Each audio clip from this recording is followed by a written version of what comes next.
अस्सलामुअलैकुम class, this is Mohammad Hashim Zia and you guys are watching maths by Hashim Zia. भाई आज की क्लास के अंदर हम लोग नस यूनिवर्सिटी के 6 ऑफ फेब के कंप्लीट मैथ्स के पेपर का सॉल्यूशन देख रहे होंगे जो आज 6 फरवरी को कंडक्ट हुआ। इसके अलावा जो कल का पेपर था, कल यानी कि 4 फेब का, उसको भी मैं डिस्कस कर रहा हूँ। सही है ना भैया? उसमें कुछ क्वेश्चन ऐसे थे जो अभी तक हमारे पास लेट आए, तो उनको भी डिस्कस कर लेंगे। अदरवाइज आपको मालूम है कि हमारी टीम बड़ी मेहनत कर रही है आप लोगों के लिए डेली बेसिस के ऊपर क्वेश्चन को सॉल्व करने के ऊपर। तो मेरे प्यारे बच्चों, आज की इस वीडियो के ऊपर मूव करते हैं। सबसे पहले नंबर के ऊपर देखो, क्वेश्चन आ रहा है हमारे पास साइन क्यूब एक्स का। अब देखो, वो बच्चे जो हमारे पास से तालीम हासिल करते हैं उनको पता है integration of sine cube x को कैसे सॉल्व करना है।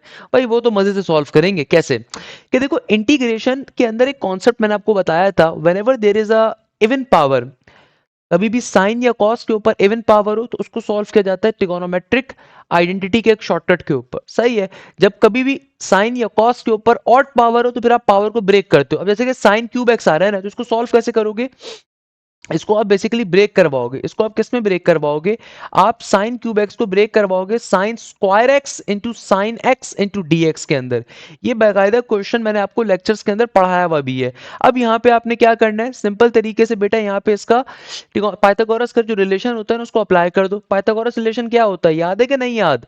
कि भाई sine square theta plus cos square theta बराबर होता है 1 के, इफ यू गाइस रिमेंबर। तो यहाँ पे क्या हो जाएगा, 1 माइनस का कॉस स्क्वायर एक्स बराबर होगा किसके, साइन स्क्वायर एक्स के, इंटू साइन एक्स का sine x into D x. अब ब्रैकेट ओपन होगा तो साइन एक्स दोनों अंदर जाके दोनों टर्म पे मल्टीप्लाई हो जाएगा और इंटीग्रेशन भी दोनों टर्म पे अप्लाई हो जाएगी। तो बेबी स्टेप्स को जरा कम करो, डायरेक्टली अप्लाई कर दो। इंटीग्रेशन एक दफा अप्लाई हो जाएगी साइन एक्स के ऊपर इंटू डी एक्स, फिर माइनस का साइन, इंटीग्रेशन अप्लाई हो जाएगी cos square x into sine x into D x के ऊपर। साइन एक्स की इंटीग्रेशन होती है किसके बराबर, नेगेटिव के कॉस एक्स के बराबर, और कॉस स्क्वायर की इंटीग्रेशन होगी किसके बराबर। अब बच्चे बोलेंगे सर यहाँ पे तुम्हारा फॉर्मूला अप्लाई करना पड़ेगा। नहीं नहीं नहीं, मेरे प्यारे बच्चों, कुछ याद आ रहा है जिन्होंने मुझसे क्लासेस ली थी? मैंने आपको एक शॉर्टकट पढ़ाया था साइन स्क्वायर या कॉस स्क्वायर की इंटीग्रेशन का, और वो शॉर्टकट क्या था कि कभी भी कॉस स्क्वायर का क्वेश्चन आ जाए, अब कुछ बच्चे यहाँ पे सॉल्व करें ना इसका साइन। अब देखो यहाँ पे क्या होगा, यहाँ पे कॉस पे पावर आ रही है और बाहर उसका पर्टिकुलरली डेरिवेटिव अप्लाई हो रहा है। तो सिंपल तरीके से हम क्या करेंगे, यहाँ पे इंटीग्रेशन का पावर फॉर्मूला अप्लाई करेंगे। तो मेरा बच्चा ये क्या बन जाएगा, ये हो जाएगा पावर में एक इजाफा ऊपर करोगे और उसको एक दफा नीचे लिखो, क्योंकि बेस का बाहर डेरिवेटिव मौजूद है, प्लस के सी के साथ आंसर आ जाएगा, विद इन सेकंड्स के ऊपर सॉल्व हो जाएगा, विद इन सेकंड्स के ऊपर।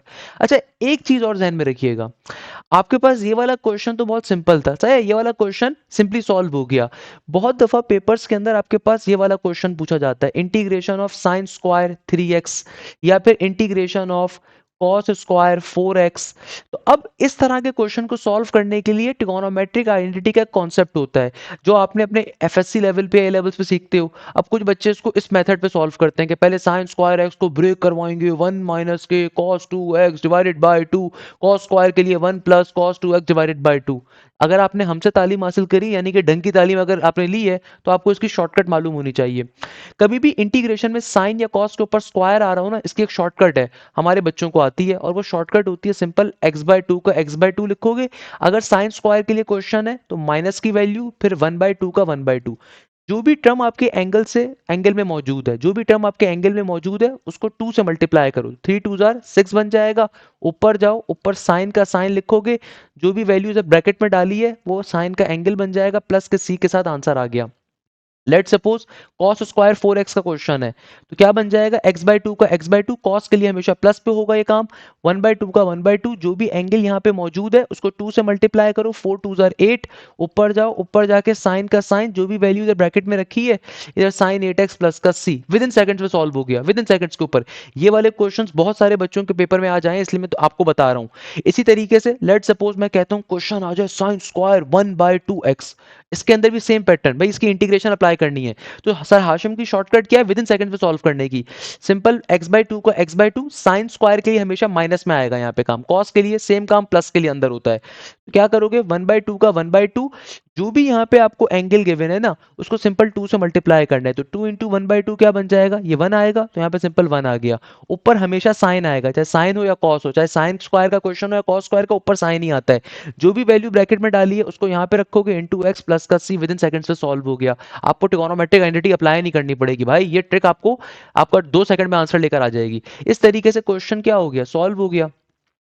Next question by the way ये भी रिपीटेड क्वेश्चन है भाई, ये क्वेश्चन भी मैंने आप लोगों को पहले बताया था। अब देखो इस क्वेश्चन के अंदर एग्जामिनर क्या कहता है, एग्जामिनर कहता है कि भैया cosec x माइनस का cot x का होल स्क्वायर, सही है ना भैया, ये क्वेश्चन आ रहा है। अब पहले तो आपको ये सिंप्लीफाई करना पड़ेगा कि भाई यहाँ पे एग्जामिनर मांग क्या रहा है।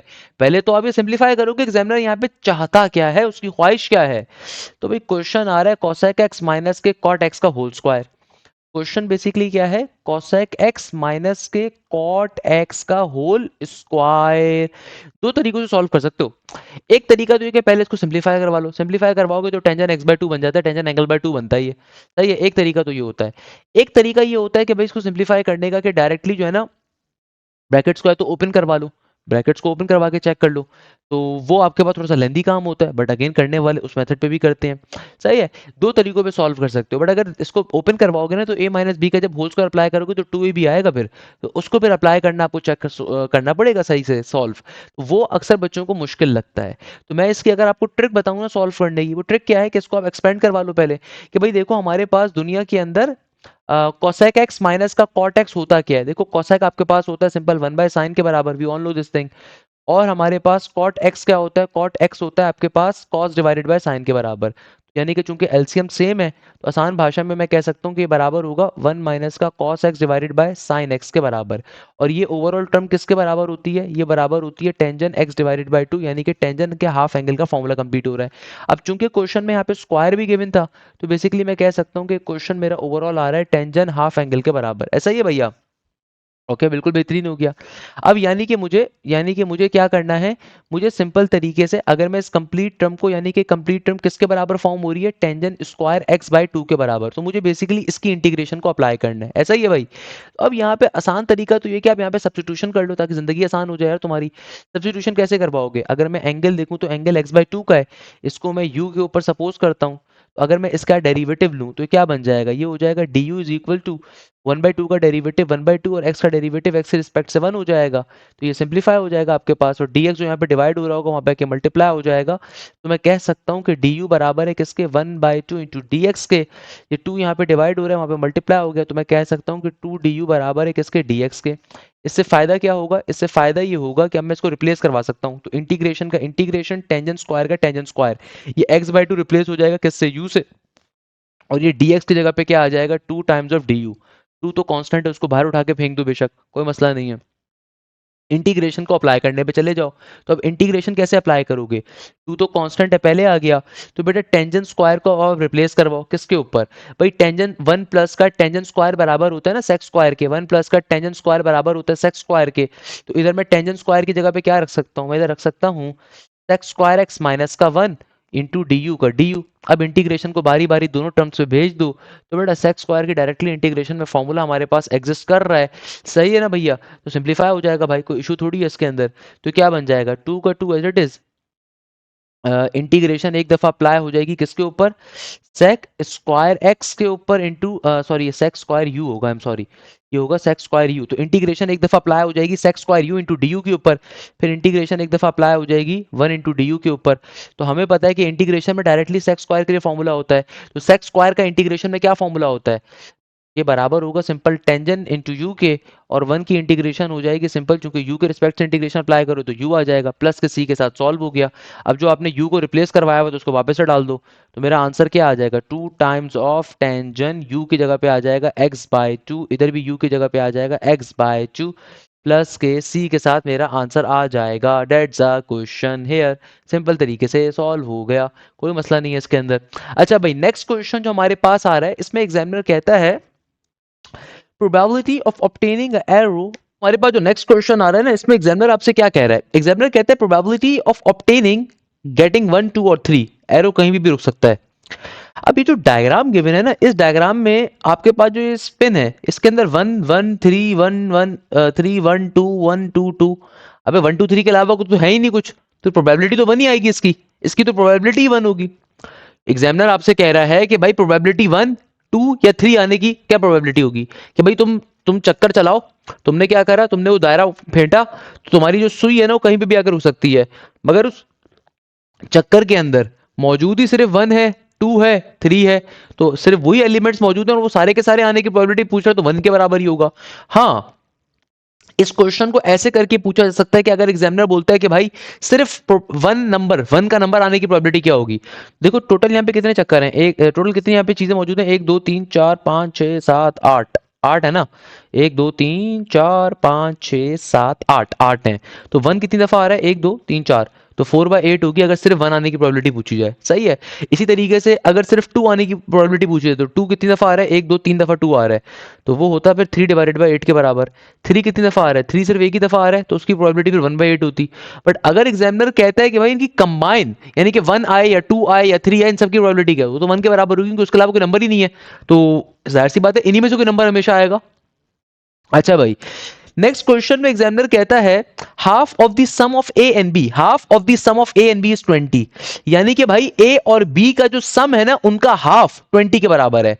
अच्छा गुड क्वेश्चन कि भाई half of the sum of A and B is 20, half of the sum यानी कि पहले ए और बी का सम हो रहा है फिर उसका हाफ जब लिया जाएगा तो बराबर है 20 के।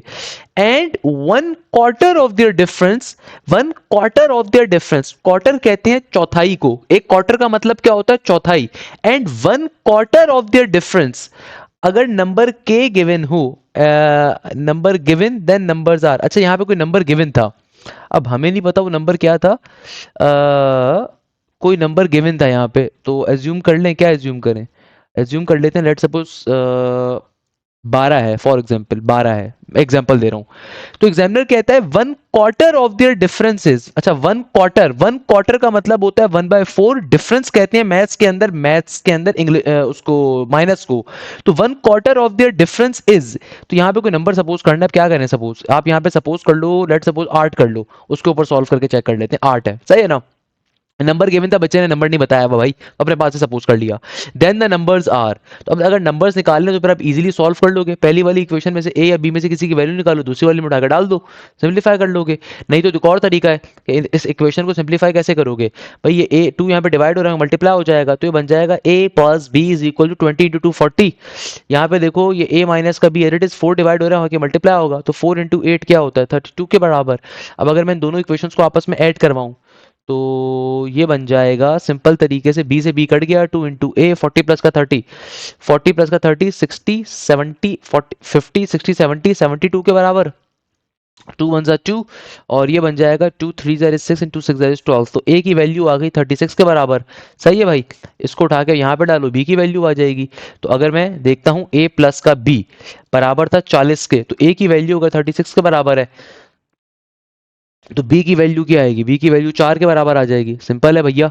आप इनको माइनस करके भी चेक कर लो, कैसे कि 36 माइनस का 4, तो ये बनेगा 32, 32 डिवाइडेड बाय 4, 4 8 32, सही है, 8 आ रहा है, परफेक्ट है भैया, क्या मुश्किल है इसके अंदर, बच्चों वाली चीज है।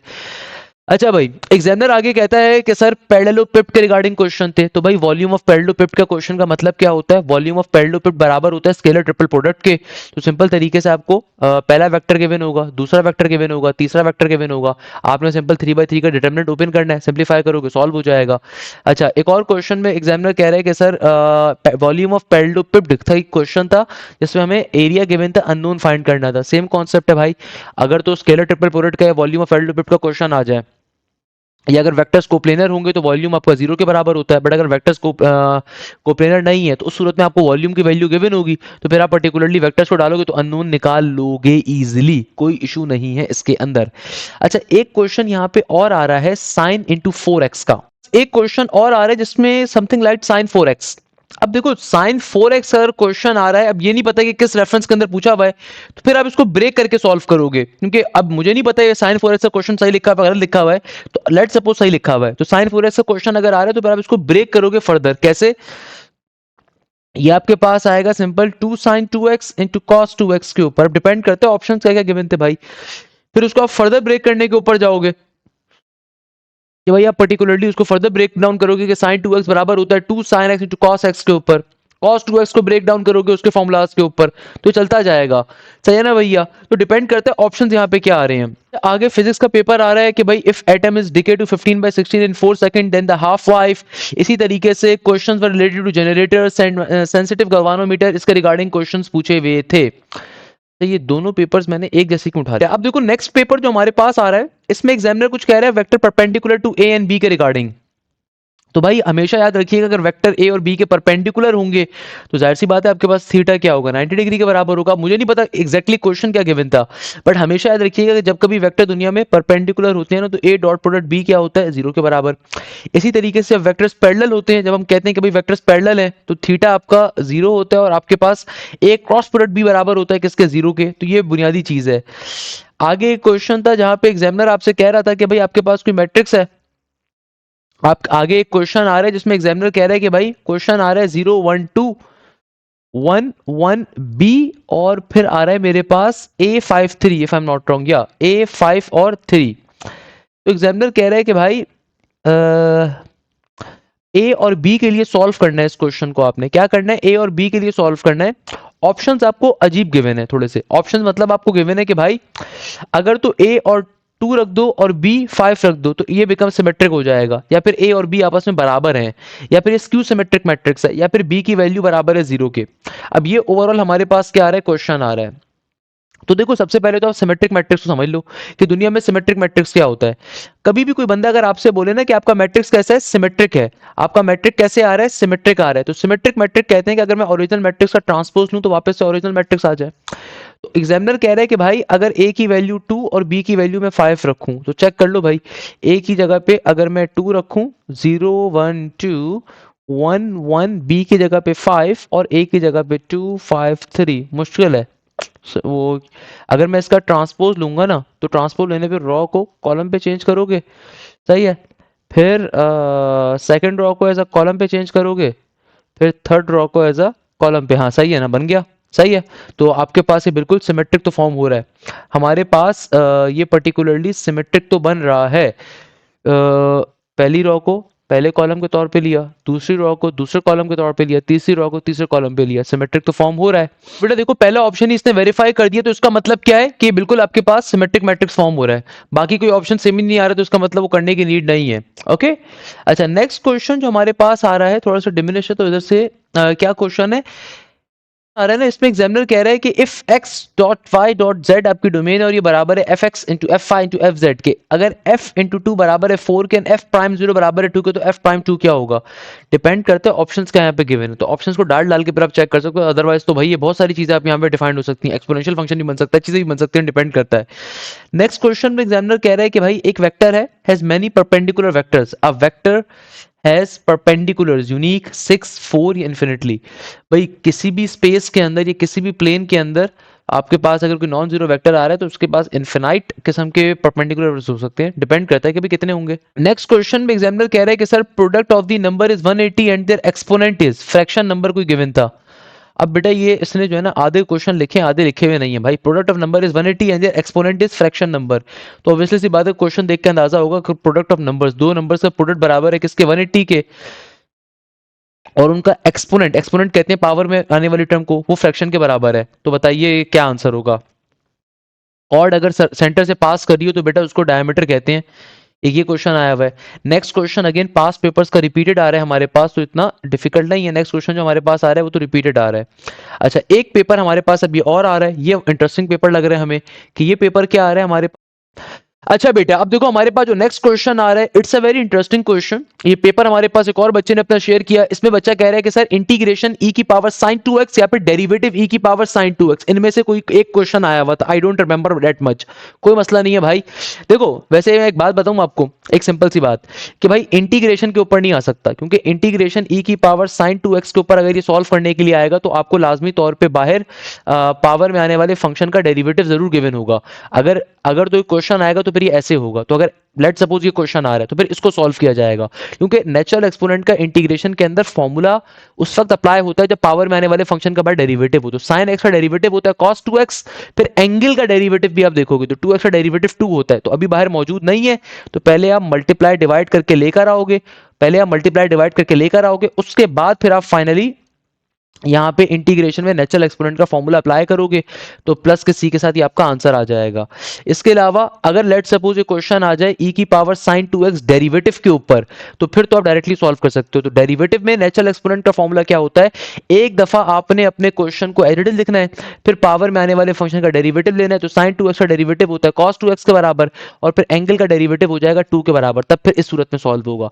Natural exponent, common exponent most important है। जैसे कि भाई डेरिवेटिव के अंदर आपके पास कॉमन एक्सपोनेंट का फॉर्मूला, कि लेट सपोज आपके पास क्वेश्चन आ जाए 4 की पावर के अंदर under root X square plus 3x, एक बच्चे के पेपर में आज ये भी आया हुआ था, इसको कैसे सॉल्व करोगे। तो भाई डेरिवेटिव के अंदर अगर आ रहा है तो डेरिवेटिव के अंदर कॉमन एक्सपोनेंट सॉल्व करने का तरीका होता है कि एक दफा कॉमन एक्सपोनेंट को लिखोगे, फिर आपने सिंपल तरीके से क्या करना है, बेस में जो नंबर होता है ना उसको ln के साथ लिखोगे, फिर पावर में आने वाले फंक्शन का डेरिवेटिव लोगे। अब पावर में चूंकि स्क्वायर रूट आ रहा है, तो मेरे प्यारे बच्चों स्क्वायर रूट की एक ट्रिक होती है, स्क्वायर रूट की शॉर्टकट क्या होती है, स्क्वायर रूट का एक ट्रिक होती है कि आपने सिंपल तरीके से 1/2 का 1/2 लिखना है। अब ये ट्रिक भी आपको किसी ने बताई भी नहीं होगी, मैं आपको पढ़ाता हूँ। कभी भी स्क्वायर रूट का अगर डेरिवेटिव लेना है ना, तो स्क्वायर रूट को सॉल्व करने के सर हाशिम की एक ट्रिक है कि जो भी स्क्वायर रूट वाली टर्म आ रही है उसको एज इट इज नीचे वाले 2 के साथ लिखोगे, उसको एज इट इज नीचे वाले 2 के साथ लिखोगे, फिर ऊपर जाओगे, ऊपर जाके रूट के अंदर वाली टर्म का डेरिवेटिव लोगे, तो एक्स स्क्वायर का डेरिवेटिव 2x हो जाएगा, प्लस के 3x का डेरिवेटिव प्लस का 3 हो जाएगा, विद इन सेकंड में सॉल्व हो गया। तो भाई सही है। अच्छा इसके अलावा ये मैंने आपको नेचुरल एक्सपोनेंट का क्वेश्चन बताया, ये मैंने आपको कॉमन एक्सपोनेंट का बताया।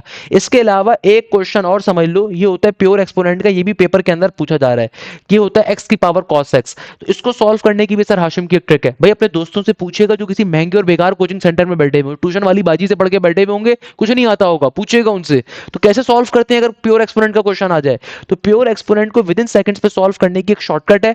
कुछ बच्चे यहाँ पे पहले इसको एफ एक्स के बराबर कंपेयर करवाएंगे, फिर एल एन अप्लाई करवाएंगे, फिर एल एन की प्रॉपर्टी अप्लाई करवाएंगे, फिर डेरिवेटिव को अप्लाई कराएंगे, फिर डेरिवेटिव का मल्टीप्लीकेशन फॉर्मूला, सुबह से शाम हो जाएगी। तो अपने दोस्तों से पूछा करें ये चीज आती है कि नहीं आती, ताकि उनकी फायदा हो, आपको सदका जारी है।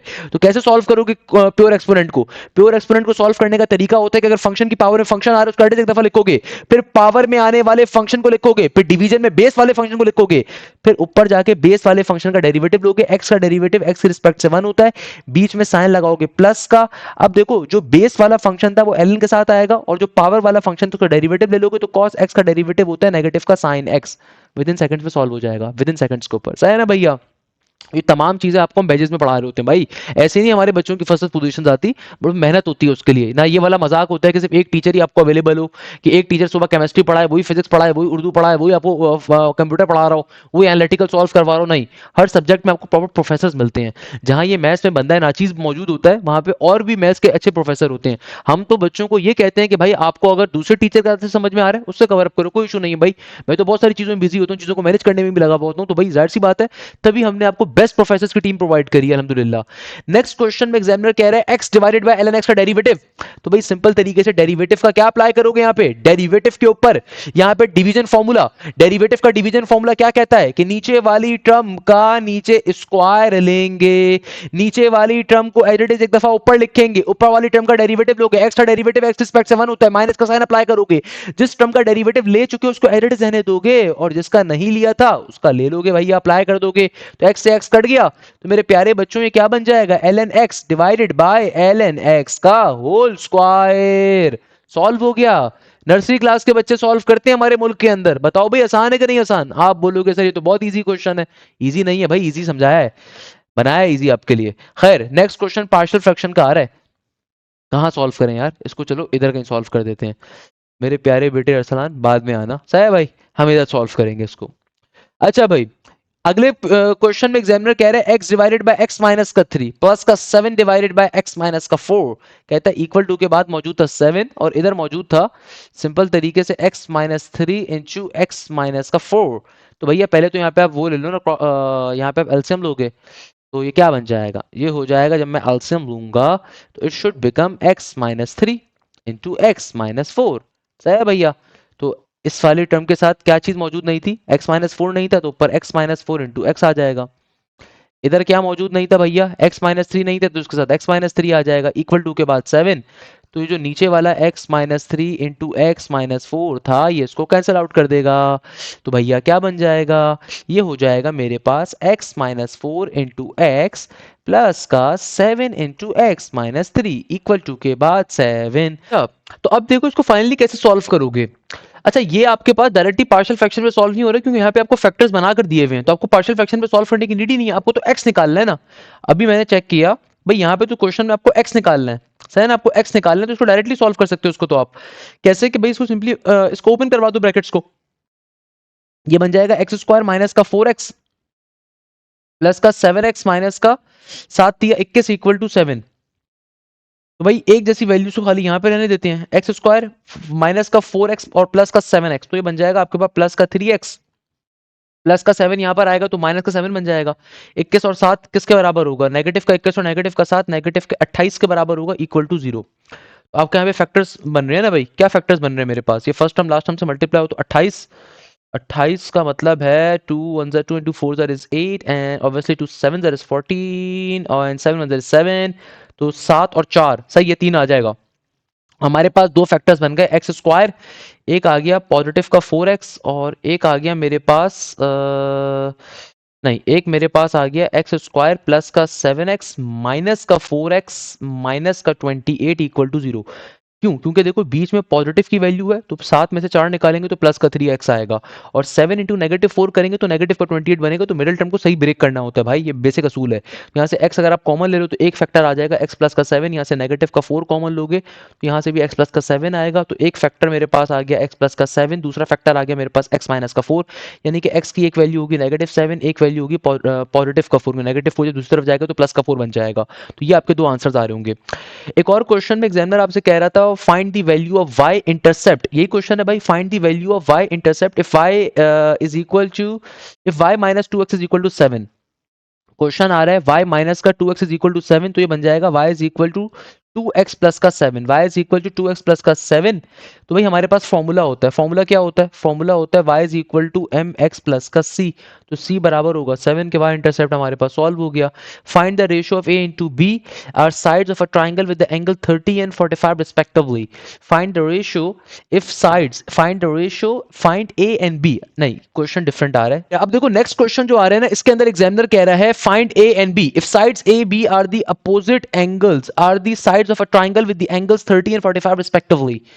यानी कि देखो एग्जामिनर क्या कह रहा है, एग्जामिनर कहता है find the ratio A B, find the ratio A divided by B. यानी कि कोई ट्राइंगल है, अब हमें पता है ये ट्राइंगल की एक साइड ए होती है, बेसिक असूल है भाई, ये ट्राइंगल्स के अंदर आपको कॉन्सेप्ट मालूम होना चाहिए। ये मजे का क्वेश्चन है ट्रिगोनोमेट्री का, कि देखो यहाँ पे आपके पास जो वर्टेक्स ए होता है, इसके अपोजिट साइड को हम क्या कहते हैं, इसको हम कहते हैं स्मॉल ए, यानी कि साइड लेंथ ऑफ ए। यहाँ पे आपको मिलता है एंगल अल्फा, यहाँ पे आपको मिलता है एंगल बीटा, इसके अपोजिट साइड को कहते हो स्मॉल बी। यहाँ पे मिलता है आपको एंगल गामा, इसके अपोजिट साइड को कहते हो स्मॉल सी।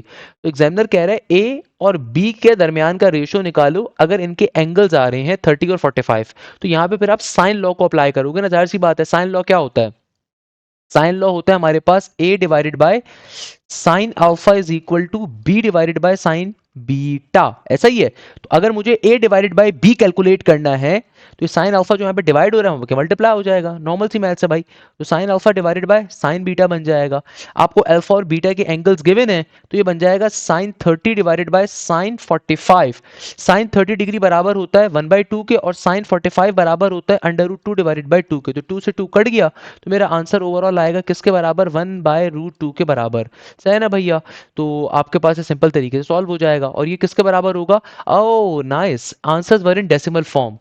ये जो बात मैं आप लोगों को बता बता के थक गया अपने बैचेस के अंदर, और बेसिक आपको लेक्चर्स दे दे के थक गया, खुदारा आपको ट्रिगोनोमेट्रिक फंक्शंस की वैल्यूज याद होनी चाहिए। अब आप बोलोगे सर ये क्या बात हुई, देखो मैंने आपसे क्या कहा था, कुछ करो ना करो, ट्रिगोनोमेट्री का जो टेबल मैं आप लोगों को बनवाता हूँ ना, याद करवाता हूँ, उस टेबल के अंदर मैंने आपसे कहा था साइन 30 की वैल्यू जैसे 1/2 होती है तो उसका मतलब होता है 0.5। इसी तरीके से साइन 45 की जो वैल्यू होती है ना, साइन 45 किसके बराबर होता है, 1/√2 के बराबर होता है, और उसकी वैल्यू होती है 0.707 के। साइन 60 जो होता है ना, साइन 60 ये आपके पास बराबर होता है किसके, ये बराबर होता है √3/2 के, और इसकी वैल्यू होती है 0.86 के अराउंड की, सही है, 0.86 के अराउंड की। तो भैया आपके पास देखो यहाँ पे अल्टीमेटली क्या आ रहा है, 1/√2 आ रहा है, तो ये किसके बराबर होगा, ऑप्शन नंबर बी, 0.707 के अराउंड के। तो correct answer should be option number B, B for banana is the correct answer. इस तरीके से क्वेश्चन हमारा सॉल्व हो रहा होगा। अब देखो ये बेसिक चीजें भाई, यही चीजें आप लोगों को पढ़ाई जा रही होती हैं। तो लाइव क्लासेस का फायदा ही ये होता है कि भाई आपको बैजेस के अंदर हम एक एक चीज बेसिक टू एडवांस लेवल पे कवर करवाते हैं, एक एक चीज आपको पढ़ाई जा रही होती है। नेक्स्ट क्वेश्चन जो आ रहा है बेटा रिपीटेड आ रहा है, मुझे इसे बताने की जरूरत तो नहीं पड़नी चाहिए, बताओ भी, बताऊं कि ना बताऊं। बहुत दफा समेशन वाला क्वेश्चन पास पेपर्स के अंदर ही करवा दिया मैंने आपको। 1/आयोटा आ रहा है भाई, ये सिंपल आयोटा के ऊपर पावर होगी ना, यहाँ पे पावर एन होगी, या चलो नहीं पावर नहीं है कोई भी, आयोटा ही एग्जामिनर कह रहा है कि इंक्रीज करेगा। कि भाई एग्जामिनर कह रहा है 1/आयोटा है, और आयोटा बराबर है 1 के और अप टिल 5 है, तो ये आपको जो वेरिएबल गिवन है, वेरिएबल ही आयोटा का गिवन है, तो फिर उस सूरत में तो ऐसे करके आएगा भाई, ये ऐसे करके चेंज होगा, ये 1/3, 1/4, 1/5 तक। क्योंकि देखो यहाँ पे एग्जामिनर क्या कह रहा है, अगर तो क्वेश्चन ये आ रहा है, या फिर हो सकता है क्वेश्चन ये हो, तो यहाँ पे एन गिवन होता, बट यहाँ पे एन नहीं है, एग्जामिनर ने आयोटा ही दिया हुआ है, तो ये एज ए वेरिएबल यहाँ पर आ रहा है। तो फिर समेशन का मतलब होता है कि आप सम की सीरीज को ओपन कर देते हो, फिर वो इस पैटर्न के ऊपर ओपन होगा। तो फिर इस पैटर्न के ऊपर कैसे सॉल्व करोगे, समेशन कहते हैं नीचे वाली वैल्यू रिप्रेजेंट करती है आपकी इनिशियल वैल्यू को, ऊपर वाली रिप्रेजेंट करती है फाइनल वैल्यू को, तो फिर ये ऐसे करके ओपन होगा। अब इसको सिंप्लीफाई करवाओगे तो आपका फिर आंसर आ जाएगा। कैसे सिंप्लीफाई, तो बेटा अब इसको फर्दर अगर आपने सॉल्व करना है तो भैया आपको एलसीएम लेना पड़ेगा। तो भाई आप एलसीएम ले लो बारी बारी टर्म्स का, पहले इन दो का ले लो, फिर इन दो का एलसीएम ले लो, कोई इशू नहीं है। तो ये वन का वन एज इट इज, पहले इन दो का एलसीएम लोगे तो क्या बनेगा, 3 2 6, और ये बन जाएगा 3 1 3 और 2 1 2 इज 5। फिर इन दो का एलसीएम ले लो, तो 5 4 इज 20, 5 1 5 4 9 का 9। अब पहले इनको सिंप्लीफाई करवा लो भैया। कैसे सिंप्लीफाई करवाओगे, 6 × 20, तो ये आपके पास बन गया 120, चलता जाएगा, मतलब एलसीएम आप लोगे पहले इन दो का लोगे, फिर जो भी आंसर आएगा उसमें एक का इजाफा कर दीजिएगा, सिंपल इज दैट, तो आ जाएगा। अच्छा नेक्स्ट क्वेश्चन जो आया है ना, इसको मार्क कर लो, ये इंपॉर्टेंट क्वेश्चन है, ये अभी नया आ रहा है, और तो पहले भी आ चुका है, बट चलो बता देता हूँ, बट ये लास्ट नेट्स के अंदर आया हुआ था। एग्जामिनर कह रहे हैं इस क्वेश्चन के अंदर कि भाई तुम्हारे पास एंडिंग वैल्यू आ रही है 10 की, और इनिशियल वैल्यू तुम्हारे पास आ रही है 4 की, और टाइप ऑफ सीक्वेंस आ रहा है के स्क्वायर का। अब बहुत सारे बच्चों को लगेगा इजी क्वेश्चन है, वो क्या करेंगे, वो देखेंगे कि भाई समेशन का क्वेश्चन आ रहा है और के स्क्वायर का आ रहा है, इसका मतलब सम ऑफ द नेचुरल नंबर के स्क्वायर का क्वेश्चन है, बात तो दुरुस्त है। तो बच्चे क्या करेंगे, नॉर्मल तरीके से सॉल्व करना स्टार्ट कर देंगे, sir n × n+1 × 2n+1 divided by 6 इसका आंसर होगा। अब वो क्या करेंगे, डायरेक्टली अप्लाई भी करके सॉल्व कर लेंगे, हालांकि ऐसा करना ही नहीं था भाई, ये क्वेश्चन आपने ऐसे सॉल्व ही नहीं करना। अब आप पूछोगे सर क्यों नहीं करना ऐसे सॉल्व, मेरे प्यारे बच्चों आपको शायद ये बात नहीं पता कि जो फॉर्मूला होता है ना, ये होता है sum of the n natural numbers के स्क्वायर का। Natural numbers are those number जो 1 से स्टार्ट होते हैं।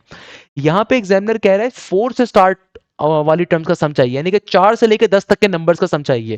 तो इसको कैसे सॉल्व करोगे, इसको आप ऐसे सॉल्व करोगे कि देखो आसान तरीका है, आसान तरीका है कि आप सबसे पहले क्या करो, 1 से लेके 10 तक के नंबर्स का पहले आप सम निकाल लो, सही है। उसमें से फिर आप 1 से लेके 3 तक के जो नंबर्स आए ना उसको माइनस कर दो, तो अल्टीमेटली आपके पास 4 से लेके 10 के नंबर्स का सम आ जाएगा, नहीं आएगा।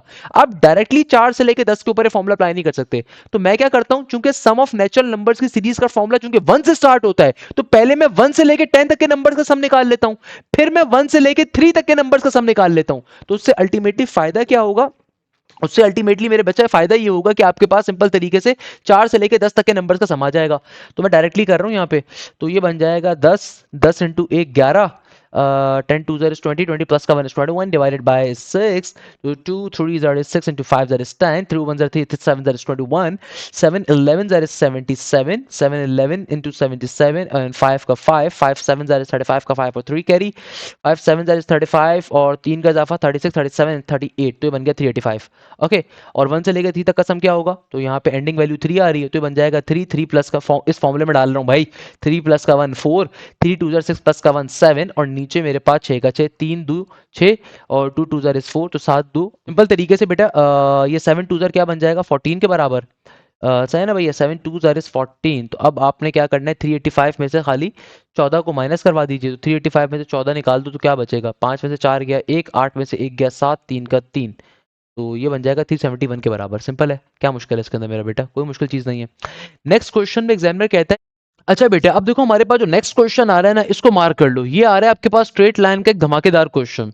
इसमें एग्जामिनर कहता है if P X comma Y meet at the join of A 1,4 B 5,6 such that B is twice as far as A to B as that b to a, find p x comma y. Okay, perfect, perfect. Let me see. क्या कहता है भैया question कि भाई तुम्हारे पास एक point है P X comma Y जो कि डिवाइड कर रहा है जॉइन को। इसका मतलब तो सिंपल सी बात हो गई ना भैया, अगर हमारे पास एक पॉइंट पी है वो ज्वाइन कर रहा है, वो मीट कर रहा है, मीट का लफ्ज कह लो या डिवाइड का लफ्ज कह लो, बात एक ही है, ज्वाइन को। और ज्वाइन क्या आ रहा है, ए की वैल्यू गिवन है मुझे 1,4 के बराबर, और बी की वैल्यू मुझे गिवन है बी पॉइंट की, डेट इज बेसिकली 5,6 के बराबर। सही है। हमसे एग्जामिनर कह रहा है कि भाई पी से लेके A is with P A twice to P B, P से लेके ए आपके पास क्या है, ट्वाइस है पीबी के उसके मुकाबले में। तो मैं क्या कह सकता हूं कि भाई ए टू पी जो डिस्टेंस है वो किसके बराबर है, वो मेरे पास आ रहा है, जो पी से बी का डिस्टेंस आ रहा है ट्वाइस के बराबर आ रहा है एज कंपेयर टू उनके। तो 2:1 बनेगा, ये जाहिर सी बात है, क्योंकि देखो एग्जामिनर की वर्डिंग यहाँ पे क्या है, such that P is twice, P जो है वो दो गुना है, पी जो है वो दो गुना दूर है, P is twice far as A, P दो गुना दूर है किसके मुकाबले में, ए के मुकाबले में, एज डेट आगे लिखा हुआ है एज डेट बी टू ए के, एज डेट बी टू ए के, यानी कि जो पी के डिस्टेंस आ रहे हैं ए के मुकाबले में उसके बराबर आ रहा है। तो ये आपको बेसिकली एक तरह का रेशो गिवन है। तो यहां पे आप सिंपल तरीके से क्या अप्लाई करोगे, अपने डिवीजन फॉर्मूले को, अपने पर्टिकुलरली डिवीजन फॉर्मूले को अप्लाई करेंगे और सिंप्लीफिकेशन पे लेके जाएंगे। तो x की वैल्यू कैलकुलेट करने के लिए फॉर्मूला क्या होता है, x is equal to x2 m1 plus का x1 m2, और नीचे डिवीजन में हमारे पास क्या आ जाएगा, सिंपल m1 प्लस का m2, और y के लिए ऑब्वियसली हमारे पास होता है y is equal to y2 m1 plus का y1 m2, नीचे डिवीजन के अंदर m1 प्लस का m2। सिंपल तरीके से क्या बन जाएगा, अब ये देखो, ये वाला पॉइंट आपका x1 y1 कहलाएगा, ये वाला पॉइंट आपका x2 y2 कहलाएगा, ये आपका जो रेशो होता है ये वो आ गया उसके बराबर। तो ये मेरे पास आ गया x2, x2 क्या है, x2 5 है, m1 मेरे पास आ रहा है सिंपल 2 के बराबर, प्लस का x1, x1 is 1, m2 is 1, नीचे डिवीजन में 2 प्लस का 1 3, तो 5 2 जार 10, 10 प्लस का 1 इज 11 डिवाइडेड बाय 3, और यहाँ पे क्या हो जाएगा y2 where are you my friend is 6, m1 इज 2, and y1 is 4 and m2 is 1 and 2 plus का 1 is 3, so 6 2s are is 12 and 12 plus का 4, 12 plus का 4 it will become 16 divided by 3। तो ये आपका पर्टिकुलर पॉइंट होगा, आपको ये पॉइंट कैलकुलेट करना, तो बेटा ये इंटरनल एक्सटर्नल डिवीजन का कॉन्सेप्ट आ रहा था, सही है ना भाई, उस पर सॉल्व होगा। अच्छा, नेक्स्ट क्वेश्चन में एग्जामिनर कह रहा था कि भाई सम टू इन्फिनिटी के रिगार्डिंग क्वेश्चन था। हमसे एग्जामिनर कहता है कि सर ये सम टू इन्फिनिटी के रिगार्डिंग क्वेश्चन था। अब बच्चे ने यहाँ पे कहा हुआ है कि सर ये सीरीज कंफर्म नहीं है मुझे, तो भाई अगर सीरीज कंफर्म नहीं है तो आप सॉल्व नहीं कर सकते, वरना सम टू इन्फिनिटी कैलकुलेट करने का, geometric sum to infinity calculate करने का फॉर्मूला सिंपल होता है, that is basically a divided by 1 minus के r के बराबर। नेक्स्ट क्वेश्चन में एग्जामिनर कह रहा है इन एन अर्थमेटिक सीक्वेंस, कि अगर मेरे इन एन अर्थमेटिक सीरीज, अगर फिफ्थ टर्म की वैल्यू बराबर है 9 के, यानी कि भाई t5 की वैल्यू आ रही है 9 के बराबर, और सीरीज 4 की वैल्यू गिवन है, सीरीज 4 की वैल्यू गिवन है a9 प्लस का 1, यानी कि टर्म 9 प्लस का 1। सही है, इसको मैं तरीके से लिख देता हूं, आपको फिफ्थ टर्म की वैल्यू गिवन है 9 के बराबर, और सीरीज सम 4 की वैल्यू, सीरीज 4 की वैल्यू गिवन है, S4 की वैल्यू गिवन है a9 प्लस का 1। कॉमन डिफरेंस निकालना है, पहले तो आपको मालूम होना चाहिए S4 कहते हैं किसे। S4 कैलकुलेट करने के लिए भैया सम का फॉर्मूला होता है ना, आपको याद होगा, Sn बराबर होता है किसके, n डिवाइडेड बाय 2 ब्रैकेट के अंदर 2a प्लस का n माइनस का 1 इंटू जी के। तो यहाँ पे अगर मैं इसके ऊपर फॉर्मूला अप्लाई करूँ तो ये बनेगा 4 divided by 2 into 2a plus का n माइनस 1 का मतलब है 4 माइनस का 1 3d के बराबर बनेगा। सही है। और चूंकि मुझे क्वेश्चन में फुल झड़ी एक a9 की भी छोड़ी हुई एग्जामिनर ने, तो a9 किसके बराबर होगा, a9 मेरे पास बराबर होगा सिंपल तरीके से a प्लस के 8d के। अब आपको देखना पड़ेगा क्या क्या वैल्यूज आप डाल सकते हो यहाँ पे। सही है भैया, ये तो हमारे पास यहाँ तक की वैल्यूज तो आ गई हमें। अच्छा, क्वेश्चन में हमें चूंकि a5 गिवन है, तो a5 का मतलब होता है a5 को जब ओपन करोगे ना तो a प्लस के 4d के ऊपर ओपन होगा, तो यानी कि a5 की वैल्यू गिवन है। तो क्वेश्चन में डेटा गिवन है, मैं अभी सिर्फ वो लिख रहा हूँ, क्वेश्चन में ये डेटा गिवन है, ये डेटा गिवन है और ये डेटा गिवन है। S4 के लिए हमने S4 का फॉर्मूला ओपन करा, और S4 बराबर किसके है, a9 प्लस के 1 के। अच्छा, अब इसको अगर मैं सॉल्व करवाने की कोशिश करोगे ना, तो इसका मतलब पता है क्या है, इसका मतलब ये है कि भाई तुम चीज़ों को एक्सपेंड करवा के चेक करो, तुम चीज़ों को क्या करो, एक्सपेंड करवा के चेक करो। अब आप बोलोगे सर इसका मतलब क्या है, तो भाई इसका मुराद ये है इससे कि आप सिंपल तरीके से क्या करो, आप वैल्यूज़ को एक्सपेंड करवा लो। यानी कि देखो, आपके पास, आप सबसे पहले ये काम करो कि देखो, चूंकि एग्जामिनर कह रहे हैं ना कि आपके पास S4 किसके बराबर है, A9 प्लस 1 के। तो मैं सबसे पहले क्या करता हूँ, S4 का जो फॉर्मूला है ना, इसको कंपेयर करवाता हूँ इस फॉर्मूले के साथ, A9 के फॉर्मूले के साथ प्लस 1 के ऊपर। तो ये क्या बनेगा, तो ये 2 पॉइंट्स ही बता रहे हैं इस क्वेश्चन के अंदर। तो मैं सिंपल तरीके से ये 4 डिवाइडेड बाई 2 तो ऑब्वियसली सी बात है ये 2 हो जाएगा, और यहाँ पे आ गया 2A प्लस का 3D, ओके, इक्वल टू के बाद A9 बराबर था A प्लस के 8D के प्लस का 1 एज इट इज। तो अगर जब मैं ब्रैकेट को ओपन करूंगा तो क्या बनेगा, ये बनेगा 2 टू ज़र 4A और 3 टू ज़र 6D इक्वल टू के बाद A प्लस का 8D प्लस का 1। तो तमाम वैल्यूज़ को अगर मैं सिंप्लीफिकेशन के ऊपर लेकर जाऊं, अगर मैं तमाम की तमाम वैल्यूज़ को सिंप्लीफिकेशन के ऊपर लेकर जाऊं तो किसके बराबर आएगा बेटा, ये आएगा मेरे पास सिंपल तरीके से किसके बराबर, A प्लस का 8D प्लस का 1। तो अगर मैं तमाम वैल्यूज़ को सिंप्लीफिकेशन के ऊपर लेकर जाऊं, तो भाई अगर मैं इसको सिंप्लीफाई करवाने की कोशिश अब करूँ ना, आसान है वैसे, तमाम वैल्यूज़ को एक साइड पे शिफ्ट कर दो तो 4, अब ये A जो है इसको इधर भेज दो, 8D को इधर भेज दो, प्लस के 1 को भी इधर भेज दो। तो 4A माइनस का A क्या हो जाएगा, 3A के बराबर, और 6D माइनस का 8D क्या होगा, माइनस का 2D, और माइनस का प्लस का 1 जब यहाँ पर आएगा तो माइनस का 1 बन जाएगा इक्वल टू 0। अब क्वेश्चन में आपको एक डेटा और गिवन है कि A5 बराबर है 9 के। तो यहाँ से अगर मैं A की वैल्यू निकालना चाहूँ तो A की वैल्यू क्या होगी, 9 माइनस का 4D, इसको भी उठा के यहाँ पे प्लॉट कर दो। तो यहाँ पे जहाँ जहाँ 3A आ रहा है ना, वहाँ पे उसकी जगह के ऊपर मैं क्या रख देता हूँ, 9 माइनस का 4D, फिर आगे है माइनस का 2D माइनस का 1 इक्वल टू 0। तो ये बन जाएगा 3 9 ज़र इज 27, 3 4 ज़र इज 12D, और माइनस का 2D माइनस का 1 इक्वल टू 0। माइनस 12D और माइनस का 2D किसके बराबर होगा, ये होगा माइनस के 14D के बराबर। बल्कि इसको एक काम करो, इक्वल टू के दूसरी तरफ भेज दोगे तो पॉजिटिव का 14D बन जाएगा, और 27 माइनस का A के 26 के बराबर आएगा। ये तो 27 माइनस का A क्या हो जाएगा, 26।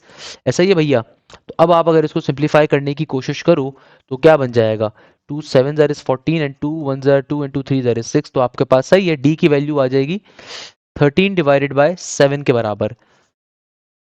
ये इसका ओवरऑल आंसर होगा। अब ये क्वेश्चन, इसका आंसर ऐसे ही होगा भाई, ये थोड़ा सा लेंदी क्वेश्चन था, मगर आपने क्या करना है, अगर ऐसा क्वेश्चन आए तो जल्दी वैसे सॉल्व हुआ है यार मेरे ख्याल में, अगर आपने टाइमर सामने रखा हुआ होगा 30 सेकंड में सॉल्व किया है। मगर अगेन अगर आपको लगता है कि आपको समझ में नहीं आ रहा स्टार्टिंग के अंदर, तो एटलीस्ट आप स्टार्टिंग में ऐसे क्वेश्चन अटेम्प्ट ना करें बेटा। ये छोटी ट्रिक होती है, नस में एक क्वेश्चन अटेम्प्ट करने में सिर्फ आपको 50 सेकंड का टाइम गिवन है, तो जो लेंदी क्वेश्चन आ रहा है उसको स्टार्टिंग में अटेम्प्ट ना करें। अच्छा, एक और क्वेश्चन आ रहा है कि एग्जाम, अच्छा बेटा अब देखो हमारे पास जो नेक्स्ट क्वेश्चन आ रहा है ना, इसमें एग्जामिनर क्या कहता है, इफ इन द सीक्वेंस 1,1/2, 3/4, 5/8, 7/16, तो बताइए सातवीं टर्म किसके बराबर है। यानी कि भाई क्वेश्चन आपको गिवन है, क्वेश्चन आपको ये गिवन है भैया, क्वेश्चन क्या गिवन है, क्वेश्चन इस मानिंद का आपको गिवन है। तो एग्जामिनर कह रहा है सातवीं टर्म क्या होगी, यही क्वेश्चन गिवन है भैया, यही गिवन है। अगर मैं इसको सेकंड टर्म ऑनवर्ड देखूं डिनोमिनेटर को, तो ये बन रहा है 2, फिर 4, फिर 8, फिर 16। एग्जैक्टली 2 का स्क्वायर तो नहीं फॉर्म हो रहा, क्योंकि भाई 2 की पावर n अगर होता तो उस सूरत के अंदर तो मुझे यहाँ पे 2 की पावर n थर्ड टर्म के ऊपर मुझे वो ना मिल रहा होता, 2 की पावर क्यूब 8 होता है, क्योंकि तो वो तो नहीं मिल रहा आपको। क्योंकि अगर मैं देखूं तो थर्ड टर्म के ऊपर मुझे वो मिल रहा है 4 मिल रहा है, फोर्थ टर्म के ऊपर मुझे 8 मिल रहा है, तो फोर्थ टर्म 2 की पावर 4 16 होता है, एक कम करने पे 8 मिल रहा है। तो यानी कि भाई डिनोमिनेटर के अंदर तो ये पावर चल रही है, डिनोमिनेटर के अंदर ये फॉर्मूला चल रहा है 2 की पावर n-1 का। जबकि अगर मैं न्यूमरेटर देखूं तो न्यूमरेटर मेरे पास अलग ही कहानी बता रहा है, न्यूमरेटर के अंदर आ रहा है 1 3 5 7, ऑड नंबर्स चल रहे हैं, और ऑड नंबर्स भी कैसे चल रहे हैं, 1 3 5 7। तो अगर मैं यहाँ पे n की जगह पे 1 रखूं, 2n माइनस का 3 माइनस का 1 बनेगा। अगर मैं यहाँ पे 2 रखूं, 4 माइनस का 3, तो ये प्लस का 1 बनेगा। अगर मैं यहाँ पे 3 रखूं तो 6 माइनस का 3, 6 माइनस का 3 3 बनेगा। अगर मैं यहाँ पे 3 रखूं, सॉरी, अगर मैं यहाँ पे 2 रखूं और यहाँ पे 4 रखूं, 4 2 ज़र 8 माइनस का 3, 8 माइनस का 3 इज़ 5, सही है। अगर मैं यहाँ पे 2 इंटू n माइनस के 1 के अंदर अगर मैं यहाँ पे 5 रखूँ तो 5 2 ज़र 10, 10 माइनस का 3, 10 माइनस का 3 7 बनेगा, सही है। तो इसका मतलब न्यूमरेटर के ऊपर आपकी सीक्वेंस कैसी चल रही है, न्यूमरेटर के ऊपर आपकी सीक्वेंस चल रही है 2 इंटू n माइनस के 3 के बराबर, क्योंकि देखो सिंपल ऑड नंबर्स नहीं है, क्योंकि पहला 1 है, फिर 1 है, फिर 3 है, फिर 5 है, या फिर ये पहला -1 होना चाहिए, जो बच्चे ने यहाँ पे लिखा हुआ नहीं है, -1 होगा, ये -1 से रिप्रेजेंट किया हुआ होगा, सही है ना। तो आपके पास सीक्वेंस कैसी चल रही है, ये सीक्वेंस आपकी चल रही है, इनिशियल वैल्यू के अंदर आपके पास क्या आ रही है, ये न्यूमरेटर की आपकी ये वैल्यू फॉलो अप हो रही है, सही है ना भाई। तो यानी कि मैं क्या कह सकता हूँ कि ऊपर ये सीरीज चल रही है और नीचे ये सीरीज चल रही है। तो अगर मुझे सातवीं टर्म बतानी है तो सातवीं टर्म क्या होगी, ये होगी 2 7 ज़ार इज 14 माइनस का 3, तो ये बन जाएगा 11, 14 में से, हाँ सही है। और सातवीं टर्म के ऊपर 2 की पावर 7 माइनस का 1, 2 की पावर 6, 2 की पावर 6 होता है 64 के बराबर, तो 11/64 should be the correct answer. इस तरीके से क्वेश्चन सॉल्व हो रहा होगा। अच्छा बेटा, अब देखो हमारे पास जो नेक्स्ट क्वेश्चन आ रहा है ना, उसमें एग्जामिनर कह रहे हैं कि लिमिट एक्स अप्रोच करती है जीरो के ऊपर तो x divided by sine pi minus 2x। It's a good question, interesting question है भाई। यहाँ पे एग्जामिनर हमसे क्या कह रहा है, एग्जामिनर हमसे कहता है कि भाई देखो क्वेश्चन क्या आ रहा है, क्वेश्चन आ रहा है आपके पास सिंपल तरीके से किस टॉपिक के ऊपर, क्वेश्चन में एग्जामिनर क्या कह रहा है, एग्जामिनर कहता है कि भाई लिमिट x के अंदर x अप्रोच कर रहा है जीरो के ऊपर, ऊपर आ रहा है आपके पास x divided by sine pi minus का 2x। अब देखो यहाँ पे हमारे पास क्या लॉजिक बनती है, अगर मैं इसको देखने के ऊपर जाऊं तो मेरे पास इसकी लॉजिक किसके बराबर आएगी, ये आती है सिंपल तरीके से लिमिट का लिमिट एक्स अप्रोच कर रहा है जीरो के ऊपर, तो ये आ जाएगा सिंपल तरीके से क्या, ये आ जाएगा x divided by sign sine pi minus का 2x। अब पहले तो pi sine pi minus 2x को सॉल्व कर लेते हैं। तो भाई साइन पाई, पाई कहते हैं किसको, 180 को, पाई किसको कहते हैं 180 को, माइनस का 2x एज इट इज। अगर आपको याद हो कि ना याद हो, ट्रिगोनोमेट्री की ट्रिक्स अगर आपने हमसे ली थी, अगर आपने गलती से ट्रिगोनोमेट्री की ट्रिक्स हमसे ली थी, तो सिंपल तरीके से ट्रिगोनोमेट्री के अंदर क्या कॉन्सेप्ट होता है कि भाई आपके पास सिंपली जो आपके पास अगर रेफरेंस एंगल हॉरिजॉन्टल लाइन से हो तो क्वेश्चन में जो ट्रिगोनोमेट्रिक फंक्शन है आंसर में वो सेम रहेगा। तो 180 माइनस 2x का मतलब क्या होगा, 180 माइनस 2x का मतलब है सेकंड क्वाड्रेंट के ऊपर साइन पॉजिटिव होता है। तो भैया ये क्या बन गया, limit x approaches to zero x divided by sine 2x, x approaches to zero, sine zero zero के बराबर होता है, ऊपर भी जीरो आ जाएगा, तो ये आपके पास बन रहा है, आपके पास ये बन रहा है एल हॉपिटल रूल की कंडीशन। तो एल हॉपिटल रूल अप्लाई करते हैं तो ऊपर एक्स का डेरिवेटिव क्या हो जाएगा 1 के बराबर, और साइन 2x का डेरिवेटिव हो जाएगा सिंपल कॉस 2x, और फिर 2x का डेरिवेटिव हो जाएगा 2 के बराबर। अब जब आप लिमिट को अप्लाई करवाओगे तो कॉस 0 1 हो गया, तो ये आ जाएगा सिंपल 1/2 के बराबर।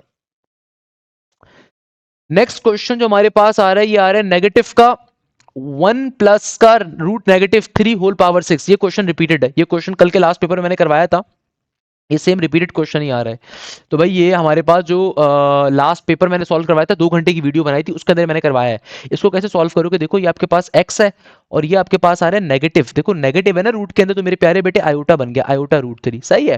तो ये आपके पास बेसिकली क्या है, नेगेटिव का 1 प्लस का आयोटा √3, तो आपका x है -1 के बराबर, y है √3 के बराबर। तो इसको सॉल्व करने का आसान तरीका क्या है, पावर में 6 आ रहा है तो आप इसको पहले पोलर फॉर्म पे कन्वर्ट करो, पहले r की वैल्यू निकालो, r बराबर होता है अंडर रूट के अंदर x का स्क्वायर प्लस y का स्क्वायर, तो -1 का स्क्वायर विल बिकम 1, √3 का स्क्वायर विल बिकम सिंपल तरीके से 3, तो ये बन जाएगा हमारे पास अंडर √4 यानी कि 2 के बराबर। अब थीटा कैलकुलेट करोगे, थीटा बराबर होता है किसके, tangent inverse y divided by x के, तो y बराबर होगा √3 के, x बराबर होगा -1 के, तो टेंजेंट इनवर्स नेगेटिव का √3, तो आपके पास टेंजेंट इनवर्स की प्रॉपर्टी होती है कि नेगेटिव साइन पहले आ जाएगा, और आपके पास टेंजेंट इनवर्स जब √3 पे अप्लाई होगा तो बराबर होगा 60 डिग्री के, तो नेगेटिव का 60 डिग्री बन गया।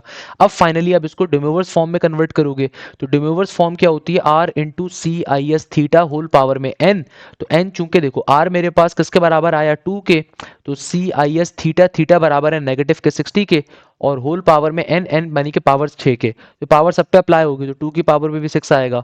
इसी तरीके से यहाँ पे मेरे पास आएगा कॉस नेगेटिव का 60, और इसके साथ भी चलो पहले आगे चलते हैं, आयोटा साइन -60 और होल पावर में क्या है 6 का 6। अब देखो बेटा हमारे पास डिमोवर्स थ्योरम क्या कहता है, डिमोवर्स थ्योरम कहता है कि पावर में जो भी वैल्यू आ रही होती है वो एंगल्स का मल्टीपल बनती है, सिंपलीफाई कर लोगे सॉल्व हो जाएगा, तो बेसिक चीज़ है यार, इसको सॉल्व कर सकते हो। 2 की पावर 6 क्या होगा, 2 की पावर 6 बन जाएगा आपके पास 64 के, और यहाँ पे हो जाएगा सिंपल तरीके से कॉस, और ये पावर्स यहाँ पे आके क्या हो जाएगी एंगल का मल्टीपल, तो ये बन जाएगा आपके पास कॉस नेगेटिव का 360, 6 6 36 ना, तो नेगेटिव का 360, नेगेटिव का 360 और प्लस का आयोटा साइन का साइन, और ये भी हो जाएगा नेगेटिव का 360। अच्छा, बड़े मजे की अगर मैं आपको बात बताऊं ना, तो मेरे प्यारे बच्चों, एक्स एक्सेस के एंगल्स होते हैं 0, 180, 360 के। तो एक्स एक्सेस के ऊपर कॉस क्या होता है, प्लस का 1 और नेगेटिव का 1, जबकि एक्स एक्सेस के ऊपर यानी कि 0 डिग्री के ऊपर, 180 के ऊपर, 360 के ऊपर साइन हमेशा किसके बराबर होता है, 0 के बराबर होता है। तो इसका सिंपल सा मतलब क्या है, इसका सिंपल सा मतलब ये हो गया कि भैया आपके पास कॉस कॉस की प्रॉपर्टी होती है। अच्छा, कॉस की प्रॉपर्टी होती है कि कॉस जो होता है ना मेरे प्यारे बेटे, कॉस हमेशा आपको नेगेटिव के साइन को पॉजिटिव में कन्वर्ट कर देता है। नेगेटिव साइन खा जाएगा, तो कॉस 360 क्या होगा, कॉस 360 पॉजिटिव के एक्स एक्सिस पे लाई कर रहा है, तो प्लस के 1 के बराबर होगा, प्लस का आयोटा। और साइन 360 क्या होगा, साइन 0 डिग्री, साइन 360 या साइन 180 0 के बराबर होते हैं, तो ये 0 हो जाएगा, खत्म हो गया। 64 आपका आंसर होगा। इस क्वेश्चन में सिंपल आप क्या करोगे, इसको आप सिंप्लीफाई करोगे, सिंप्लीफाई करके सॉल्व करोगे, एलसीएम लोगे, ये भी रिपीटेड क्वेश्चन आ रहा है। नेक्स्ट क्वेश्चन में एग्जामिनर कहता है shuffling of fresh 52 cards, probability to get a diamond और a red in a pick. अच्छा, ये क्वेश्चन भी इंटरेस्टिंग है। एग्जामिनर इस क्वेश्चन में कहता है कि भैया तुम्हारे पास क्या है, तुम्हारे पास जो है ना 52 पत्ते आ रहे हैं, उसके ऊपर तुम्हें कोई रेड कार्ड को पिक करना है और डायमंड को। अब देखो यहाँ पे सबसे मजे की चीज क्या है, प्रोबेबिलिटी के इस क्वेश्चन में टोटल रेड कार्ड कितने होते हैं, 26 होते हैं, 26 डिवाइडेड बाय 52। और टोटल जो डायमंड के पत्ते होते हैं ना मेरा बेटा, डायमंड इटसेल्फ एक रेड कलर कार्ड है। डायमंड का पूरा जो ग्रुप होता है ना, वो रेड कलर से भरा हुआ होता है। डायमंड का जो ग्रुप है वो कौन सा ग्रुप होता है, रेड कलर ग्रुप होता है ना मेरा बेटा। तो प्लस का 13/52। और चूंकि ये दोनों चीजें रिपीटेड है, 13 पत्ते जो डायमंड के हैं वो ऑलरेडी आपके पास क्या है, वो रिपीटेड है, तो एडिशन लॉ ऑफ प्रोबेबिलिटी के अंदर पहले इंडिविजुअल इवेंट्स की प्रोबेबिलिटी को ऐड करते हो, फिर कॉमन प्रोबेबिलिटी को सबट्रैक्ट करते हो। चूंकि आपके पास जो डायमंड के आपके पास 13 पत्ते हैं, वो ऑलरेडी इन 26 रेड कार्ड्स में इन्वॉल्व हैं, तो उसको माइनस करवा दिया, तो आंसर 26/52 होगा। 26/52 तो करेक्ट आंसर आ जाएगा। अच्छा, ये क्वेश्चन आपके पास एक नया आ रहा है। एग्जामिनर कहता है कि भाई तुम्हें निकालना था टेंजेंट टू दी हाइपरबोला, नहीं हाइपरबोला नहीं, एलिप्स का क्वेश्चन आ रहा है भाई। एलिप्स का क्वेश्चन आ रहा है, x square divided by 9 plus का अच्छा क्वेश्चन ही गलत है, ये क्वेश्चन ही गलत लिखा हुआ है। क्वेश्चन बेसिकली ये होगा भाई, क्वेश्चन में नेगेटिव साइन होगा। अल्लाह का खौफ करो जिस बच्चे ने पेपर लिखा है। भाई हाइपरबोला की इक्वेशन में एक्स स्क्वायर वाई स्क्वायर में से एक टर्म पॉजिटिव होती है, एक नेगेटिव होती है मेरे प्यारे बेटे। ओके, तो अब देखो यहाँ पे एग्जामिनर कह रहा है कि इक्वेशन ऑफ हाइपरबोला बताइए। यार टेंजेंट होगा यार, ये क्वेश्चन गलत लिखा हुआ है। क्वेश्चन बेसिकली ये होगा, आपको टेंजेंट की इक्वेशन बतानी है, आपको टेंजेंट की इक्वेशन बता, क्योंकि इक्वेशन तो ऑलरेडी गिवन है ना भाई हाइपरबोला की, तो आपको टेंजेंट की इक्वेशन बतानी है इस हाइपरबोला के ऊपर, और आपको पॉइंट गिवन है, और आपको क्या है, पॉइंट गिवन है। तो मैं आपको इसकी एक शॉर्टकट फॉर्म बता सकता हूँ भैया, विद इन सेकंड में सॉल्व करने की। देखो, आपके पास यहाँ पे हाइपरबोला की इक्वेशन गिवन है, x square divided by 9 minus का y square divided by 4 equal to 1। तो आप एक काम करो, इसका एलसीएम ले लो जल्दी से। एलसीएम ना भी लो वैसे फर्क नहीं पड़ता, बट चलो ले लो, मुझे तो कोई मसला नहीं है भाई। 4 9 इज 36, और यहाँ पे आ जाएगा 4x स्क्वायर माइनस का 9y स्क्वायर इक्वल टू 1। तो ये तमाम वैल्यूज को दूसरी तरफ भेज दोगे तो क्या बन जाएगा, 4x स्क्वायर माइनस का 9y स्क्वायर इक्वल टू के बाद 36। सही है।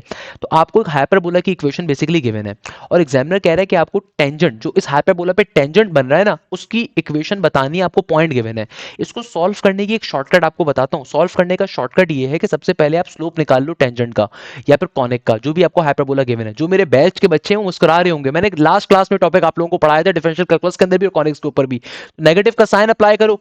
इसकी शॉर्टकट, कभी भी आपको किसी भी इक्वेशन से अगर dy बाई dx निकालना है या स्लोप निकालना है बेटा, उसकी ट्रिक होती है। ट्रिक क्या होती है, नेगेटिव का साइन, एक दफा कंप्लीट इक्वेशन का डेरिवेटिव लोगे x के रिस्पेक्ट से, keeping other variable as constant. तो 4x स्क्वायर का डेरिवेटिव क्या होगा, 4 2 इज 8x, और 9y स्क्वायर का डेरिवेटिव 0 हो जाएगा, 36 का डेरिवेटिव भी 0 हो जाएगा। सही है। नीचे डिवीजन के अंदर अब y के रिस्पेक्ट से डेरिवेटिव लोगे, keeping other variable as constant, तो 4x स्क्वायर का डेरिवेटिव 0 हो जाएगा, माइनस के 9y स्क्वायर का डेरिवेटिव होगा 9 इंटू 18y के बराबर। तो माइनस से कैंसिल आउट हो गया, ये बन जाएगा 2 4 8 एंड 2 9 इज 18। तो आपके पास फाइनली स्लोप की वैल्यू आ जाएगी नेगेटिव का 4 डिवाइडेड बाय 9, यहाँ पे x है और यहाँ पे y है, ये आ गया नेगेटिव का 4x divided by 9y, slope की वैल्यू आ गई। अब आपने करना है क्या है, जो पॉइंट गिवन है उस पॉइंट को उठा के यहाँ पे डालो जरा, तो क्या बन जाएगा, ये पॉइंट जो आ रहा है ना, ये अच्छा नेगेटिव नेगेटिव तो खत्म हो गया ना, सॉरी नेगेटिव से नेगेटिव तो खत्म हो गया। अब आपने करना क्या है, x की जगह के ऊपर इस पॉइंट को डाल दो, 4 का 4, और यहाँ पे आ जाएगा 3 इंटू रूट 5, और नीचे 9 का 9, y की जगह पे आ जाएगा 2। तो 2 2 जार इज 4, 3 3 जार इज 9।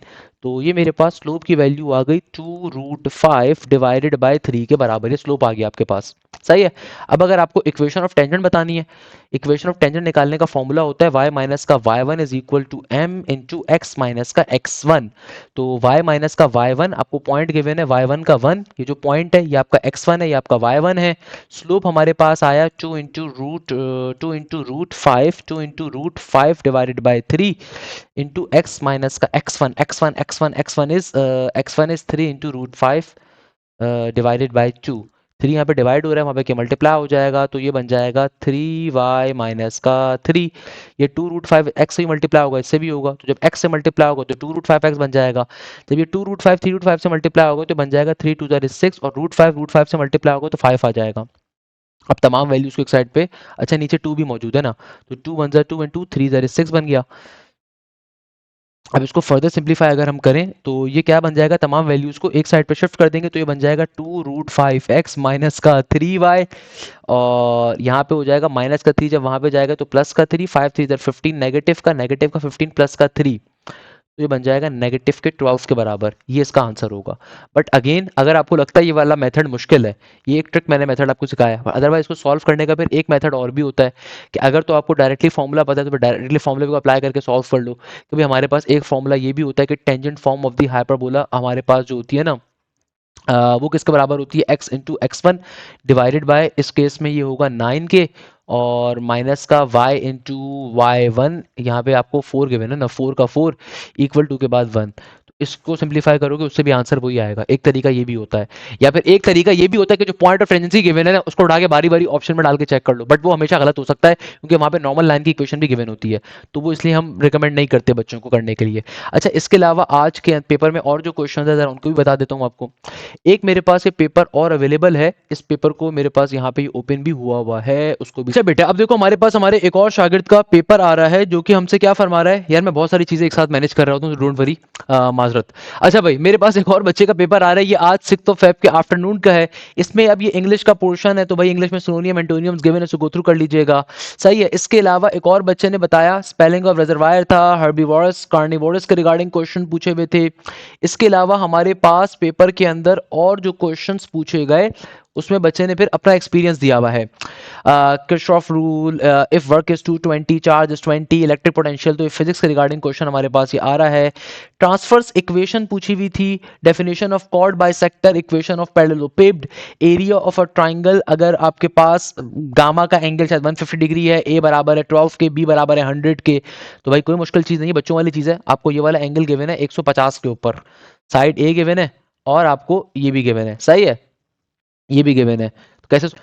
अच्छा बेटा, तो यहाँ पे अब आप देखो कौन सा फॉर्मूला अप्लाई करोगे, आपको साइड ए भी गिवन है तो एरिया ऑफ ट्राइंगल का सिंपल फॉर्मूला अप्लाई करोगे, 1/2 ए बी,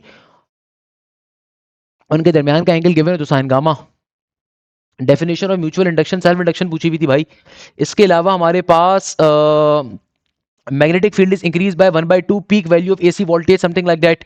तो भाई मैं बार बार बता चुका हूँ, फिजिक्स के जितने भी क्वेश्चन हैं हमारी मैराथन से हैं, फिजिक्स के जितने भी क्वेश्चन हैं आपको 17 आवर्स लॉन्ग पास पेपर्स हमारे प्रोफेसर राशिद साहब ने, जो कि हमारी टीम का एक कवि हिस्सा है, जिन्होंने भी रिसेंटली हमें ज्वाइन किया अल्हम्दुलिल्लाह ज़बरदस्त, तकरीबन 6 महीने तो हो गए हैं, और उन्होंने आपके लिए डिज़ाइन करी है, जो लाइव क्लासेस नहीं ले रहे, आपके लिए प्रैक्टिस जोन पे वर्किंग कर रहे हैं, तो वो सिर्फ बैच के बच्चों को आपके पास यूनिवर्सिटी के मैराथन के सेक्शन में जाएंगे, वहां पे आपको मिल रही होगी, तो खुदारा उसको लाजमी तौर पे लीजिए। डेफिनेशन ऑफ इनर्शिया, इसके अलावा derivative of x into L x का क्वेश्चन पूछा हुआ था। अब ये बच्चों वाली चीज है भाई, डेरिवेटिव इसका कैसे लोगे, दो टर्म्स मल्टीप्लाई हो रही है, सिंपल तरीके से इसका डेरिवेटिव अप्लाई करना है, एल एक्स का डेरिवेटिव 1/x हो जाएगा, मल्टीप्लिकेशन फॉर्मूला बीच में प्लस का साइन, जिस टर्म का डेरिवेटिव ले चुके उसको एल रहने दोगे, जिस टर्म का नहीं उसको अप्लाई कर दोगे। अच्छा, इसके अलावा बच्चा बता रहा है कि हमारे पास इंटीग्रेशन ऑफ साइन, ये मैंने आपको ऑलरेडी बता दिया, सॉल्व करवा दिया। इंटीग्रेशन पूछी हुई थी किस चीज की, sine 2x into sine square x into cos x की, ये तो बच्चों वाली चीजें सिंपल, इंटीग्रेशन का पावर फॉर्मूला अप्लाई हो गया तो हमने क्लास के स्टार्टिंग में सॉल्व किया था। अच्छा, इसके अलावा साइन हाइपरबोलिक इनवर्स का डेरिवेटिव पूछा हुआ था, क्या पूछा हुआ था, अब ये डिपेंड करता है भैया कि एग्जामिनर आपसे यहाँ पे क्या पूछ रहा है, ये formula for the sine hyperbolic inverse, अगर तो यही क्वेश्चन आ। अच्छा बेटा, अब देखो हमारे पास जो नेक्स्ट क्वेश्चन है ना, बेसिकली इसमें आपसे एग्जामिनर कह रहे हैं डेरिवेटिव बताइए, formula for sine hyperbolic inverse x square, इसका हमें क्या बताना है, डेरिवेटिव, क्योंकि और तो कोई तरीकेकार नहीं है। यही क्वेश्चन है भाई, तो इसका सिंपल फॉर्मूला होगा आपके पास। तो साइन हाइपरबोलिक इनवर्स का फॉर्मूला होता है 1/रूट के अंदर 1 प्लस फंक्शन का स्क्वायर। तो यहाँ पे अगर ये x का स्क्वायर है तो ये बन जाएगा x की पावर 4, फिर ऊपर जाके x का आप डेरिवेटिव लोगे, ऑब्वियसली सी बात है वो 2x के बराबर होगा एंड सो ऑन। तो ये आपको इस पैटर्न के ऊपर फिर सिंप्लीफिकेशन हो रही होगी इसकी भाई। अच्छा भाई, इसी तरीके से एक और क्वेश्चन हमारे पास यहां पर आ रहा है। इसमें एग्जामिनर कहता है at what angle sine x is equal to cos x between the range of 0 and 360। अच्छा भाई, तो साइन एक्स कॉस एक्स के बराबर कब होता है? जाहिर सी बात है 45 डिग्री के ऊपर होना चाहिए हमारे पास। दुनिया के अंदर कभी भी, हमेशा याद रखिएगा, दुनिया के अंदर कभी भी साइन एक्स या कॉस एक्स आपस में बराबर कब आते हैं?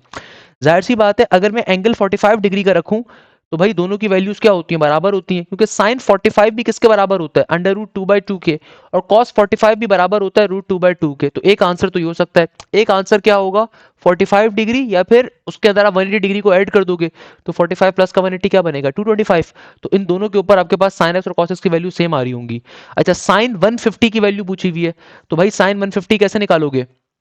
अगर साइन 150 कैलकुलेट करने के लिए आए तो 150 क्या होगा? 150 होगा मेरे पास, अल्लाह भला करे 180 माइनस का 30 होगा।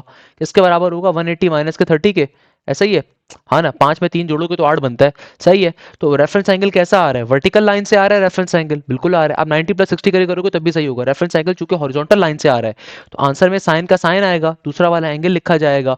और साइन चूंकि अपने 180 माइनस 30 का मतलब है सेकंड क्वाड्रेंट पे साइन पॉजिटिव होता है, तो साइन 30 यानी कि 1/2 इज द करेक्ट आंसर। अच्छा, नेक्स्ट क्वेश्चन में एग्जामिनर कह रहे हैं रेंज ऑफ कॉस 3 पाई। अगर तो ये क्वेश्चन आपसे पूछा जा रहा है, नहीं sorry, domain of tangent theta. तो भाई टेंजेंट की डोमेन किसके बराबर होती है हमारे पास? टेंजेंट की डोमेन देखो, टेंजेंट होता क्या है? टेंजेंट होता है हमारे पास sine theta divided by cos theta. आपके पास नीचे वाली वैल्यू में कभी जीरो नहीं आना चाहिए। तो कॉस जीरो किसके बराबर होता है? कॉस 90 जीरो के बराबर होता है। उसका मतलब टेंजेंट की डोमेन क्या होती है? टेंजेंट की डोमेन के अंदर तमाम नंबर्स होंगे सिवाय 90 डिग्री के, या उसके आपके उसके इक्विवेलेंट कोई भी जो आपके वैल्यूज आ रही हो, 90 हो गया, 270 हो गया एंड सो ऑन। तो all the real numbers, all the real thetas, all the real angles except the 90 और their equivalent angle such as 270, और उसमें जोड़ते जाओ आप जो भी वर्टिकल लाइंस के ऊपर आ रहे होंगे। तो ये कॉन्सेप्ट था। एक और क्वेश्चन है range of cos 3 pi. Range of cos 3 पाई, यार पाई के आगे भी तो कुछ होगा ना, 3 पाई एक्स होगा, 3 पाई टी होगा, कुछ तो होगा भाई।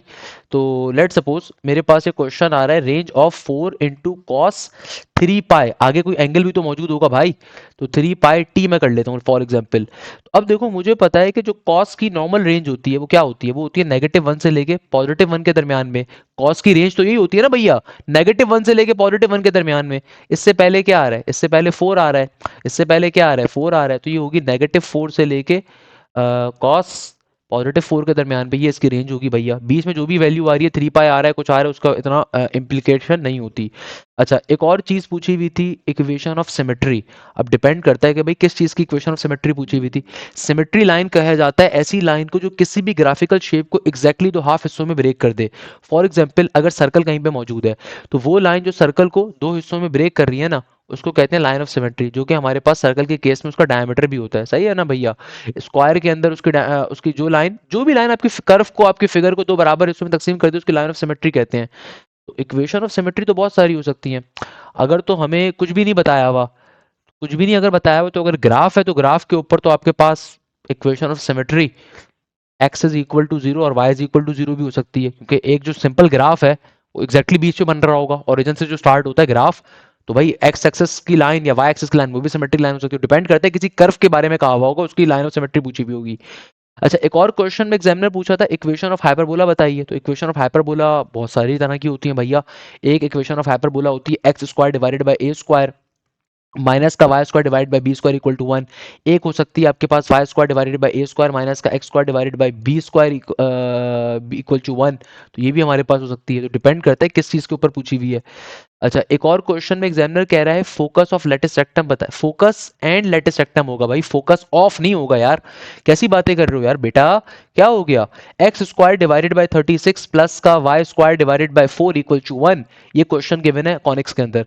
तो भाई सिंपल तरीके से एलिप्स का क्वेश्चन आ रहा है कि दोनों पॉजिटिव हैं, तो एलिप्स की शॉर्टकट क्या होती है, जो भी बड़ी वाली वैल्यू है ना वो आपका ए स्क्वायर है, तो ए स्क्वायर 36 है और बी स्क्वायर बराबर है 4 के। तो फोकस अगर निकालना है तो फोकस का मतलब क्या है, सी की वैल्यू निकालनी है। तो एलिप्स के केस में सी निकालने का शॉर्टकट क्या होता है, C square is equal to A square minus का बी स्क्वायर। ए स्क्वायर 36 है, बी स्क्वायर होगा 4, 36 माइनस का 4 32, तो सी की वैल्यू आएगी अंडर रूट 32। इसको फर्दर सिंप्लीफाई करना चाहो तो आप पे डिपेंड करता है, वैसे कर सकते हो। कैसे कर सकते हैं, 4 8 जार इज 32, 4 8 जार इज 32, तो 4 चूंकि परफेक्ट रूट है तो बाहर चला जाएगा। तो बल्कि यार एक और तरीके से, हाशिम भाई क्या कर रहे हो, क्या कर रहे हो, 16 2 जार भी तो 32 कर सकते हो ना।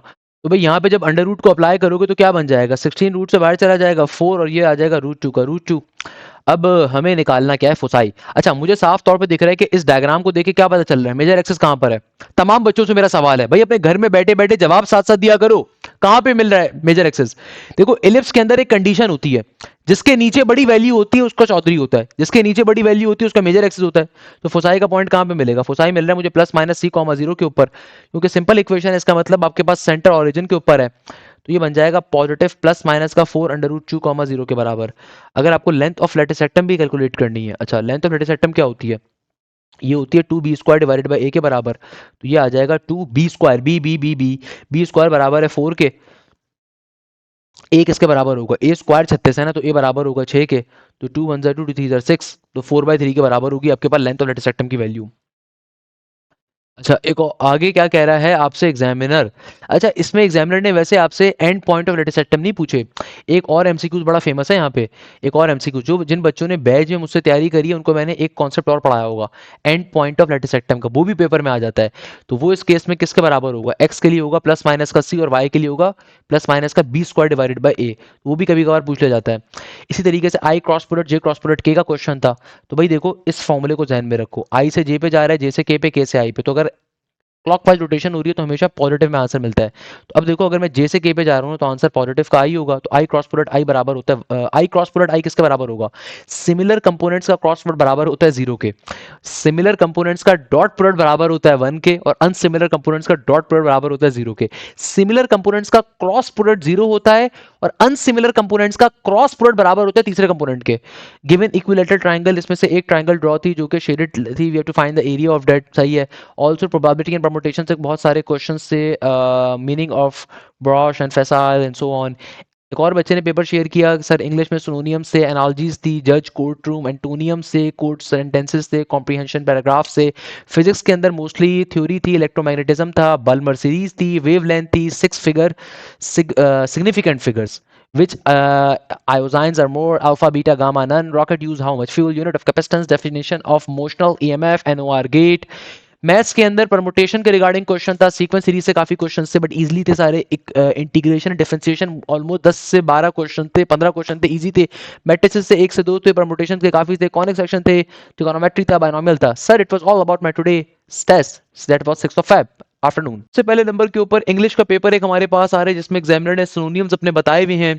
Right the similar meaning of sensitive था, राइट द करेक्ट स्पेलिंग था, इसके अलावा right the meaning of base था, अगेन सिनोनिम्स, मीनिंग्स, स्पेलिंग्स। इसके अलावा आपके पास एनालॉजी एक पूछी हुई थी तो बच्चे ने अपनी वो भी डिफाइन करी हुई है। इसके अलावा हमारे पास एक और स्टूडेंट आ रहे हैं जिन्होंने अपने इंग्लिश का पेपर शेयर किया। इस इंग्लिश के पेपर को भी अगर हम देखें तो इसके अंदर काफी सारे सिनोनिम्स एंटोनिम्स मौजूद हैं आपके पास, पर्टिकुलरली मैथ्स के पेपर के अंदर मैंने, अच्छा ये जो पेपर आ रहा है ना, ये वाला पेपर नस्ट बिजनेस स्कूल का है मेरा बेटा। अगेन एक चीज ध्यान में रखिएगा, चाहे नस्ट बिजनेस स्कूल का पेपर हो या नस्ट इंजीनियरिंग का हो या नस्ट अप्लाइड साइंसेस का, इंग्लिश सबकी सेम होती है, इंग्लिश सबकी रिपीट हो रही होती है। मगर मैथ्स के अंदर बच्चा बता रहा है many MCQs were from percentages, like 25% algebra था, फैक्टराइजेशन था और परसेंटेजेस था। ट्रिगोनोमेट्री में tangent, break into sine, cos type के एमसीक्यूज थे। इंटरसेक्शन ऑफ पैराबोला का एमसीक्यूज आया हुआ है नस्ट बिजनेस स्कूल में। एक चीज ध्यान में रखिएगा बेटा, वो तमाम बच्चे जो नस्ट बिजनेस स्कूल का टेस्ट देंगे तो एनबीएस की हमने आपकी कंप्लीट तैयारी कवर करवाई और अल्हम्दुलिल्लाह जबरदस्त एनबीएस के अंदर आपने बहुत अच्छा परफॉर्म करना है। नस्ट के नेट वन में कई बच्चों ने 159 का और 159 प्लस का एनबीएस का अंदर स्कोर किया था हमारे प्लेटफॉर्म से। तो एनबीएस के अंदर जो मोस्ट इंपॉर्टेंट टॉपिक है उसमें अलजबरा सबसे ज्यादा इंपॉर्टेंट टॉपिक है। Algebra most most most most most important topic है। उसके अलावा आपके पास डायरेक्ट और इनडायरेक्ट प्रोपोर्शन जो होता है वो मोस्ट इंपॉर्टेंट टॉपिक है। इसके अलावा आपके पास बेसिक परसेंटेजेस के क्वेश्चंस बहुत ज्यादा पेपर के अंदर आ रहे हैं, उनको लाजमी तौर पे कवर करें। Basic problems English to maths आपको कवर करनी आनी चाहिए। ट्रिगोनोमेट्री इतनी ज्यादा नहीं आती, बेसिक लेवल पे आती है। ट्रिगोनोमेट्री जिस तरह इंजीनियरिंग में आती है उतनी नहीं आती। इसके अलावा पैराबोला के, कॉनिक्स के क्वेश्चन, सर्कल्स के क्वेश्चन अब नस्ट बिजनेस स्कूल के अंदर भी पूछे जा रहे होते हैं। और वो बच्चे जो नस्ट इंजीनियरिंग का टेस्ट दे रहे हैं, तो ओवरऑल इंजीनियरिंग के पेपर्स के अंदर याद रखिएगा आपके पास कॉनिक्स पूरा का पूरा, चाहे वो पैराबोला हो, हाइपरबोला हो, एलिप्स हो, मोस्ट इंपॉर्टेंट है। इसके अलावा आपके पास नस्ट इंजीनियरिंग के अंदर और नस्ट कंप्यूटर साइंस के अंदर कैलकुलस का पूरा टॉपिक बहुत इंपॉर्टेंट है। कैलकुलस के बुनियादी मायने होते हैं डेरिवेटिव, इंटीग्रेशन, लिमिट्स का होना। इसके अलावा आपके पास sequence and series most important topic है। आप में से जो बच्चे वीडियोस को फॉलो कर रहे हैं, अब आज ये 8वां दिन होगा शायद मैं वीडियो डिजाइन कर रहा हूँ, है भाई, 31 से लेके 7वां दिन होगा बल्कि। तो भाई सीक्वेंस सीरीज बहुत आ रहा है भाई, सीक्वेंस सीरीज बहुत आ रहा है। प्रोबेबिलिटी के क्वेश्चंस बेतहाशा आपको दिखेंगे। इसके अलावा trigonometry most most most important topic है, ट्रिगोनोमेट्री ये बहुत ज्यादा पूछा जा रहा है। इसके अलावा आपके पास स्ट्रेट लाइन हो गया, general equation of straight line, यानी कि जो स्लोप के रिगार्डिंग कॉन्सेप्ट्स होते हैं ना, जिसको हम एनालिटिकल ज्योमेट्री कहते हैं, वो बहुत आता है। शेडेड एरिया प्रॉब्लम आपके पास, हर बच्चे के पास 1 से 2 क्वेश्चन शेडेड एरिया के लाजमी तौर पे आते हैं। एक क्वेश्चन भी शेडेड एरिया अगर आपने हमसे समझा हुआ है, आप पूरा पेपर शेडेड एरिया के ऊपर अगर आता है आप कर सकते हो। कैलकुलस के अंदर डेरिवेटिव भी आ गया, इंटीग्रेशन भी आ गया, लिमिट्स भी आ गया, मोस्ट इंपॉर्टेंट। इसके अलावा आपके पास कॉम्प्लेक्स नंबर, ये मोस्ट इंपॉर्टेंट। ये टॉपिक ज्यादातर बच्चों के पेपर के अंदर आज भी पूछेगा और रोज पूछे जा रहे हैं। अब देखो एक और बच्चे ने अपना पेपर शेयर किया, इसके अंदर इन्होंने बताया हुआ है कि भैया आपके पास इंग्लिश के अंदर कौन से वर्ड्स आ रहे हैं, ऑड वर्ड्स कौन से होंगे, डिसेंट की स्पेलिंग पूछी हुई थी एंड सो ऑन। एक बच्चे ने अपना फिजिक्स का पूरा पेपर शेयर किया। भाई प्रोफेसर हंजला बुखारी आप लोगों के लिए फिजिक्स की प्रॉपर वीडियोस डिजाइन कर रहे हैं, डेली बेसिस के एमसीक्यूज की। उनके पैर में फ्रैक्चर है, स्टिल वो बड़ी मेहनत कर रहे हैं। आप तमाम बच्चों के लिए, उनके लिए स्पेशल दुआओं में याद रखना है। इसके अलावा वो तमाम बच्चे जो हमारे पास मौजूद हैं, आपने सिंपल तरीके से बेटा क्या करना है, आपने नर्स की जो मैराथन है 17 आवर्स लॉन्ग वाली, उसको लाजमी तौर पर कवर करना है। वो मोस्ट इंपॉर्टेंट है भाई, उससे सारे के सारे क्वेश्चन उससे आपके पास आ रहे हैं, क्योंकि भैया वो हमने प्रोफेसर राशिद हमारे बैजेस का, हमारे इदारे का एक बहुत अहम हिस्सा है। भाई आपको हमारे इदारे की सबसे खास बात पता है क्या है, आपको हर सब्जेक्ट के अंदर हम मल्टीपल टीचर्स का एक्सेस देते हैं। आपका कोई फ्रेंड बैठा होगा पंजाब की किसी बेकार एकेडमी में, या सिंध की, या बलूचिस्तान की, या केपीके की, वहां 70,000 रुपए देने के बाद एक टीचर मिलता है, जबकि यहाँ पे आपको हर सब्जेक्ट पे मल्टीपल टीचर्स मिलते हैं। जो बच्चे बैच में बैठे हुए उनको पता है कि प्रोफेसर बिलाल भी पढ़ा रहे हैं आपको, प्रोफेसर रोनल विल्फर्ड भी पढ़ा रहे हैं, प्रोफेसर एहसान कुरैशी आपके डाउट टीचर हैं। आपकी जो टेस्टिंग डिपार्टमेंट है उसके अंदर आपके तमाम टेस्टों का सॉल्यूशन क्रिएट करते हैं, आपको प्रैक्टिस जोन क्रिएट करके देते हैं। इसके अलावा सबसे बड़ी चीज जो ये है कि भैया आपको तमाम लाइव डाउट क्लासेस भी कंडक्ट कर रहे होते हैं। इसी तरीके से हमारे जो एक और बड़े अच्छे टीचर हैं प्रोफेसर राशिद साहब, उन्होंने आप लोगों के लिए, आप सिंपल तरीके से अपने फोल्डर के सेक्शन में आएंगे, फोल्डर के सेक्शन में यहाँ मैराथन के ऊपर आइएगा। अच्छा मेरे पास, चूंकि मैं डायरेक्टर हूं तो ऑब्वियसली मेरे पास सुपर एडमिन का सारा कंट्रोल होता है। तो यहाँ पे आप यूनिवर्सिटी मैराथन में जब आएंगे ना, तो मेरे प्यारे बेटे नस यूनिवर्सिटी मैराथन के अंदर ये फिजिक्स की जो मैराथन है, ये सिर्फ बैच के बच्चों के लिए है। तो 17 आवर लॉन्ग ये वीडियो है, जिसमें हमने नस के तमाम आज तक के ऑथेंटिक क्वेश्चंस को डाला हुआ है, और ये सिर्फ हमारे बैच के बच्चों के लिए है। तो ये आपने लाजमी तौर पर कवर करनी है, ये मोस्ट मोस्ट मोस्ट इंपॉर्टेंट है, ये इट्स एक्सट्रीमली इंपॉर्टेंट। इसको लाजमी तौर पर आपने कवर करना है। प्रोफेसर राशिद साहब ने जो लाइव क्लासेस हमारे पास अभी नहीं पढ़ा रही, क्योंकि बैक एंड के ऊपर वो पूरा आपके लिए जोन क्रिएट कर रहे थे, तो उन्होंने आपके लिए डिजाइन करी हुई है, इसको लाजमी तौर पे कवर करें। बाकी तो हमारे मेजॉरिटी टीचर्स को आप लोग जानते हैं, डिफरेंट टीचर्स को, तो वो आपको, हमारे पास कई टीचर्स आपको बैक साइड पे मिल रहे होते हैं। ऐसा नहीं होता कि अभी सुबह में एक बंदा केमिस्ट्री पढ़ा है, शाम में कंप्यूटर पढ़ा है, कभी एनालिटिकल सॉल्व करवाए, कभी इंग्लिश, ऐसा हमारे इदारे में आपको पता नहीं होता। आपको एक प्रॉपर फैकल्टी मिलती है, आपको हर सब्जेक्ट में एक प्रॉपर टीम मिलती है, आपको हर सब्जेक्ट में प्रैक्टिस डिपार्टमेंट के टीचर्स मिलते हैं, सो ऑन। तो अब देखो फिजिक्स के अंदर हमारे पास नस के नेट नंबर 2 के बच्चे ने अपने क्वेश्चन को शेयर किया कि not a unit of work done, ये क्वेश्चन पूछा गया। 1 ton coal produce dash, formula for the velocity of disc और ideal gas which is correct.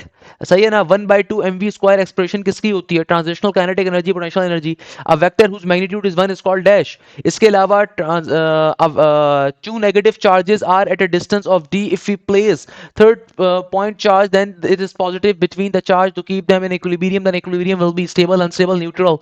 Tesla is equal to current carrying conductor placed in a magnetic field to the page and direction of current is down the page, then the direction of force. Who give the theory or concept about the wave nature of light? When body reaches terminal velocity, then the next velocity acting on it, transformer operation क्या होता है, transformer cannot increases in step down transformer, क्या हो condition आपकी verify होगी, element of left 1/8 of the original value in 24 hours। सही है ना भाई। इसके अलावा आपके पास when light and electromagnetic radiations travel from one place to another it act as photon या wave, क्या हो चीज होती है? तो भाई ये फिजिक्स के जो क्वेश्चंस बच्चों के पेपर में आए उन्होंने एक एक क्वेश्चन लिख के शेयर किया है, तो इन बच्चों के लिए स्पेशली दुआएं करनी है आपने। तो भाई ये आपको तमाम चीजें हम लोग पढ़ा रहे होते हैं, इसीलिए बेटा नर्स के नेट वन के जो अभी तक के हाईएस्ट मार्क्स हैं नर्स 2026 में बच्चों ने स्कोर करे। नर्स के सेकंड पोजीशन इंटीरियर सेंसेस बच्चे का इंटरव्यू भी कंडक्ट किया था। देखो बैजेस का फायदा क्यों होता है, क्यों कहते हैं बैजेस का, क्योंकि भैया यूट्यूब पे सिर्फ आपको हमने एज अ डेमो दिया हुआ है, वो 1% भी नहीं है जो आपको बैजेस में मिल रहा है। भाई बैच के अंदर आपकी प्रॉपर लाइव क्लासेस हो रही हैं और वो लाइव क्लासेस आपकी हमारी प्रॉपर एप्लीकेशन के जरिए हो रही हैं, और ये लाइव क्लासेस के अंदर आपको हर सब्जेक्ट के ऊपर मल्टीपल प्रोफेसर्स मिल रहे हैं। सही है, आपका कोई फ्रेंड किसी एकेडमी में बैठा होगा ना, उसको एक सब्जेक्ट पे टीचर मिल रहा होगा, वो भी बेचारा 6 महीने के बाद कोर्स करवा रहा होता है, वो भी नस के नेट वन से पहले कोर्स कंप्लीट नहीं होता, नेट टू से पहले कोर्स कवर नहीं होता। यहाँ पे हर सब्जेक्ट के ऊपर आपको मल्टीपल प्रोफेसर देने का फायदा ही है कि अगर आप नस का नेट नंबर 2 दे रहे थे, नेट नंबर 3 दे रहे हो, या ईकेट का राउंड नंबर 1 दे रहे हो, एनईटी का राउंड नंबर 1 दे रहे हो, मैरान का दे रहे हो, एमडी कैट का दे रहे हो ना, सप्लाइड साइंस का दे रहे हो, तो आपका course multiple times cover up हो रहा होता है, आपको बार बार फीस नहीं देनी होती। तो लाइव क्लासेस हमारी ऐप के जरिए होती हैं, कंप्लीट कोर्स लाइव क्लासेस में कवर होगा, हर सब्जेक्ट पे आपको मल्टीपल प्रोफेसर मिलते हैं। इसके अलावा सबसे इंपॉर्टेंट चीज, जो भी लाइव क्लास कंडक्ट होती है उसकी रिकॉर्डिंग भी मिलती है, कंप्लीट कोर्स की रिकॉर्डिंग भी मिलती है। मैं अक्सर देखता हूं कुछ इदारे हैं माशाल्लाह से पाकिस्तान में जो हमें कॉपी करने की कोशिश करते हैं, बट वो उस फीस रेंज पे नहीं आ पाते। तो भाई वो कंप्लीट कोर्स की रिकॉर्डिंग का बैच निकालते हैं न्यू ईयर डिस्काउंट के नाम पे 12,000, 10,000, 15,000 रुपए। भाई हमारे बैचेस में जो फीस है उसमें लाइव क्लासेस मिल रही हैं, कंप्लीट कोर्स की रिकॉर्डिंग तो हम आपको वैसे ही दे रहे हैं, तो कंप्लीट कोर्स की रिकॉर्डिंग तो आपको हमारे बैचेस में वैसे ही मिल रही है, मेरी भी मिल रही होगी, प्रोफेसर आफ्ताब की भी मिल रही होगी, हर सब्जेक्ट की मिल रही होगी, मल्टीपल टीचर्स की। जो बच्चे नस बिजनेस स्कूल के लिए बैठे होंगे उनको मालूम होगा प्रोफेसर बिलाल अशरफ की भी उनके पास रिकॉर्डिंग होगी, प्रोफेसर सैयद बिलाल साहब की भी होगी, प्रोफेसर बिलाल अहमद साहब की भी होगी, लाइव क्लासेस के ऊपर भी सारे टीचर्स मिल रहे होंगे। तो कोर्स की रिकॉर्डिंग 15,000 रुपए बेच रहे हैं, 10,000 रुपए बेच रहे हैं, 12,000 रुपए पे। या नस का जब नेट करीब आता है तो 2,000 रुपए, 3,000 रुपए प्रैक्टिस जोन, भाई प्रैक्टिस जोन आपको हमारे पास वैसे ही मिल रहा है, जो भी लाइव क्लास कंडक्ट हो रही है उसकी रिकॉर्डिंग मिलेगी। इसके अलावा आपके प्रॉपर्ली टेस्ट कंडक्ट होते हैं और उन टेस्टों का आपको proper solution, video solution provide किया जाता है। सही है, और ना सिर्फ आपको वीडियो सोल्यूशन मिलता है, बल्कि एक सबसे खास फीचर आपको बैजेस में जो मिल रहा है, हर सब्जेक्ट के ऊपर एक थर्ड प्रोफेसर होते हैं जिनका काम होता है लाइव डाउट क्लास लेना। ये फीचर आज तक कोई इदारा कॉपी नहीं कर सका 70,000 रुपए लेने के बाद भी। तो लाइव डाउट क्लास का मतलब ये होता है कि भाई आपकी लाइव क्लासेस के प्रोफेसर अलहदा हैं, हर सब्जेक्ट की एक डाउट क्लास हो, हर हफ्ते हर सब्जेक्ट की। नस बिजनेस स्कूल के बच्चों की मैथ्स की इंग्लिश की अलग होगी, इंजीनियरिंग के अंदर फिजिक्स के बच्चों की, मैथ्स के बच्चों की, इंग्लिश के बच्चों की अलग होगी। यानी कि भाई जिसके अंदर जो डाउट क्लास के प्रोफेसर हैं जो कि आपको टेस्टों का वीडियो सोल्यूशन देते हैं, जो प्रैक्टिस मटेरियल का वीडियो सोल्यूशन देते हैं, क्लास में जो टॉपिक कवर होता है उसका प्रैक्टिस मटेरियल हम ही प्रोवाइड करते हैं और उसका वीडियो सोल्यूशन भी प्रोवाइड करते हैं आपको। तो भाई ये तमाम फीचर्स आपको मिल रहे होते हैं अल्हम्दुलिल्लाह उज़्ज़ा वजल। यानी कि जो लाइव क्लास के अंदर टॉपिक कवर होता है उसका प्रैक्टिस मटेरियल भी प्रोवाइड किया जाता है और उस प्रैक्टिस मटेरियल का आपको वीडियो सोल्यूशन भी मिलेगा। सही है ना भाई, तो एक बहुत बड़ा प्रैक्टिस जोन आपके पास अवेलेबल है। इसके अलावा आपके प्रॉपर्ली टेस्ट कंडक्ट होते हैं, आपके वीकली टेस्ट अलग होते हैं, ग्रैंड टेस्ट अलग होते हैं, बुक के टेस्ट अलग होते हैं, यानी कि चैप्टर वाइज टेस्ट अलग होते हैं, फिर हर यूनिवर्सिटी के मल्टीपल एफएलपीस कंडक्ट होते हैं फुल लेंथ पेपर। तो ये तमाम फीचर्स आपको बैजेस में मिलते हैं बेटा अल्हम्दुलिल्लाह उज़्ज़ा वजल। खैर आगे मूव करेंगे। एक और बच्चे ने अपना इंग्लिश का क्वेश्चन शेयर किया कि सर हमारे पास इंग्लिश में क्वेश्चंस आए थे, स्पार्टन, लिविंग मीन, इस तरह अल्मा मैटर, एड्रॉइड, तो ये सारे के सारे इंग्लिश के अंदर आपके पास पर्टिकुलरली वर्ड्स आए हुए थे। एक और बच्चे ने अपना पेपर शेयर किया कि सर मैथ्स में वेक्टर से आया था, एंगल पूछा हुआ था, आपकी शॉर्ट ट्रिक से बहुत एडवांटेज मिला, मैट्रिक से 2 क्वेश्चन आए थे, 1 डिटरमिनेंट पूछा हुआ था, कॉस और साइन का डेरिवेटिव। अच्छा मैं भी जो है ना मैथ्स के क्वेश्चन को डिटेल में सॉल्व करवा रहा हूँ, तो इसलिए I am not spoiling the paper. तो अल्हम्दुलिल्लाह मेरे बच्चे मुझे मैथ्स का पेपर तो पूरा भेजते ही भेजते हैं। सर पेपर बहुत इजी था, वेक्टर्स और ट्रिगोनोमेट्री में से ज्यादा था, कॉनिक्स के 3 थे, डोमेन भी पूछी हुई थी टेंजेंट की, और friction and limit, functions and limit से भी आया हुआ था, इनफिनाइट सीरीज के तो 3-4 आए थे, प्रोबेबिलिटी के भी थे। अच्छा एक बड़े मजे की अगर मैं आपको बात बताऊं, खुदारा बार बार कह के थक गया, डोमेन और रेंज लाजमी तौर पे कवर करिए, domain range, domain range, domain range लाजमी तौर पे करिए, ये मोस्ट इंपॉर्टेंट टॉपिक है, इसको लाजमी तौर पे करके जाइए खुदारा। आप लोगों ने जिन बच्चों ने नस का नेट नंबर 2 दे दिया वेल एंड गुड, जिन्होंने नहीं दिया अभी देना है, तो भाई अभी से खुदारा नस के नेट नंबर 3 की, नेट नंबर 4 की तैयारी अभी से स्टार्ट करिए। और उसके लिए मैं आपको रिकमेंड करता हूं हमारा न्यू बैच जो कि अभी इसी वीक से स्टार्ट हो रहा है। इस बैच की खास बात क्या है, देखो बैच की खास बात क्या होती है, सबसे पहले नंबर के ऊपर कि लाइव क्लास के ऊपर आपका कंप्लीट कोर्स कवर होता है, और ये लाइव क्लासेस मैं नहीं देता भाई, मेरे अलावा पाकिस्तान के जो बेस्ट टीचर्स हैं, मैं तो अपने आप को अदना से टीचर समझता हूं कि भाई आपको हर सब्जेक्ट के अंदर मल्टीपल एक्सपर्ट प्रोफेसर मिलते हैं। हमारे बैचेस के अंदर या हमारे इदारे में ये नहीं होता कि सुबह एक बंदा केमिस्ट्री पढ़ाए, शाम में मैथ्स पढ़ाए, रात में फिजिक्स पढ़ाए, ऐसा नहीं होता। आपको हर सब्जेक्ट के अंदर एक्सपर्ट फैकल्टी मिलती है, ना सिर्फ ये बल्कि आपको हर सब्जेक्ट के अंदर मल्टीपल टीचर्स का एक्सेस मिलता है जो कि आपको मल्टीपल डेज के ऊपर क्लासेस लेते हैं। कंप्लीट वीक पे क्लासेस आपकी होती हैं। अगर आप वीकेंड का बैच लेना चाहें वीकेंड के ऊपर होंगे, अगर आप वीक डेज का लेना चाहें वीक डेज पे होंगी, अगर आप कंप्लीट वीक पे लेना चाहें कंप्लीट वीक पे होंगे और आपको एक्स्ट्रा कोई फीस नहीं देनी होती। तो लाइव क्लासेस के ऊपर आपका कोर्स कवर होता है और हमारी तमाम की तमाम क्लासेस आपकी स्मार्ट बोर्ड्स पे कंडक्ट होती हैं। हमारी एप्लीकेशन के थ्रू, हमारे एलएमएस पोर्टल्स के जरिए आप हमारी लाइव क्लासेस का हिस्सा बनते हैं। पाकिस्तान का वाहिद इदारा जहां पे आपकी तमाम क्लासेस स्मार्ट बोर्ड पे होती हैं। पाकिस्तान का वाहिद इदारा जहां पे आपको हर सब्जेक्ट के ऊपर दो दो प्रोफेसर मिलते हैं। मैथ्स के अंदर अगर मैं आपको मैथ्स पढ़ा रहा हूं तो वहां पे प्रोफेसर आफ्ताब, जो मैं समझता हूं पाकिस्तान के एक बेस्ट टीचर है, प्रोफेसर है मैथ्स के, एचओडी हैं अपने कॉलेज के अंदर, वो आपको मैथ्स पढ़ा रहे होते हैं। साथ में फिजिक्स के अंदर जहां प्रोफेसर बिलाल मिलते हैं और प्रोफेसर रोनाल्ड विल्फर्ड मिलते हैं। नज़्म बिजनेस स्कूल के अंदर प्रोफेसर बिलाल अहमद साहब भी आपको मिलते हैं, प्रोफेसर बिलाल एहतशाम साहब भी आपको मिलते हैं, आपको बिलाल अशरफ साहब भी मिलते हैं बिजनेस मैथ्स के अंदर। अगर आप नर्स अप्लाइड साइंसेस पे आ रहे हैं तो आपको बायोलॉजी के दो इंस्ट्रक्टर्स मिल रहे हैं भाई, प्रोफेसर रहीम मिल रहे हैं, प्रोफेसर शाफी मिल रहे हैं। केमिस्ट्री के अंदर प्रोफेसर जो नर्स अप्लाइड साइंसेस के अंदर अप्लाई करते हैं, कहीं और अप्लाई करते हैं, वहां पे केमिस्ट्री भी आती है, तो प्रोफेसर आपको साद वकार भी मिल रहे हैं और प्रोफेसर आपको शहरियार साहब भी मिल रहे हैं। इंग्लिश के अंदर प्रोफेसर एहतशाम भी आपको मिल रहे हैं और मिस जोहा जैन भी मिल रही है। तो हर सब्जेक्ट में आपको मल्टीपल प्रोफेसर मिलते हैं और ये तमाम की तमाम लाइव क्लासेस स्मार्ट बोर्ड पे कंडक्ट होती हैं। जो भी लाइव क्लास कंडक्ट होती है आपको उसकी रिकॉर्डिंग भी मिलती है। बैच का सबसे बड़ा फायदा क्या है कि भाई ये लाइव क्लासेस, जो बच्चे अगर कॉलेज के अंदर या अकेडमी के अंदर बिजी होते हैं वीक डेज के ऊपर, तो आप वीकेंड की क्लासेस ले सकते हैं। अगर आप वीकेंड पे बिजी हैं तो वीक डेज पे ले सकते हैं। बट जो बच्चे चाहते हैं कि उनका कोर्स जल्दी कवर हो, आपके पास कंप्लीट कोर्स की रिकॉर्डिंग का एक्सेस भी अवेलेबल होता है। प्लस आपको हफ्ते के 7 डेज भी क्लासेस मिल सकती हैं, क्योंकि हमारी जो क्लासेस होती हैं वो इस तरीके से डिस्ट्रीब्यूट होती हैं कि भैया हर सब्जेक्ट में क्योंकि 2 प्रोफेसर हैं तो एक प्रोफेसर वीक डेज पे क्लास होती है एक प्रोफेसर की, यानी कि एक प्रोफेसर फर्स्ट मैथ्स अगर पढ़ा रहा हूं मैं तो मेरी वीक डेज पे क्लास है, दूसरे प्रोफेसर की वीकेंड के ऊपर क्लास है। तो जो बच्चा चाहता है कि हफ्ते के 7 दिन क्लासेस ले तो वो दोनों टीचर्स की क्लासेस को ले सकता है, और जो बच्चा चाहता है वो किसी एक टीचर को फॉलो करे तो एक टीचर को भी फॉलो कर सकता है।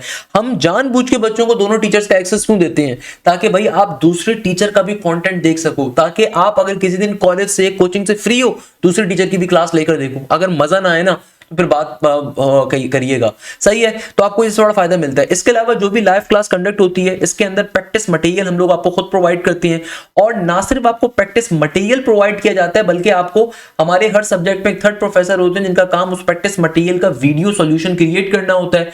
यानी कि जो भी प्रैक्टिस मटेरियल आपको प्रोवाइड किया जाता है उस प्रैक्टिस मटेरियल का आपको प्रॉपर वीडियो सॉल्यूशन मिलता है।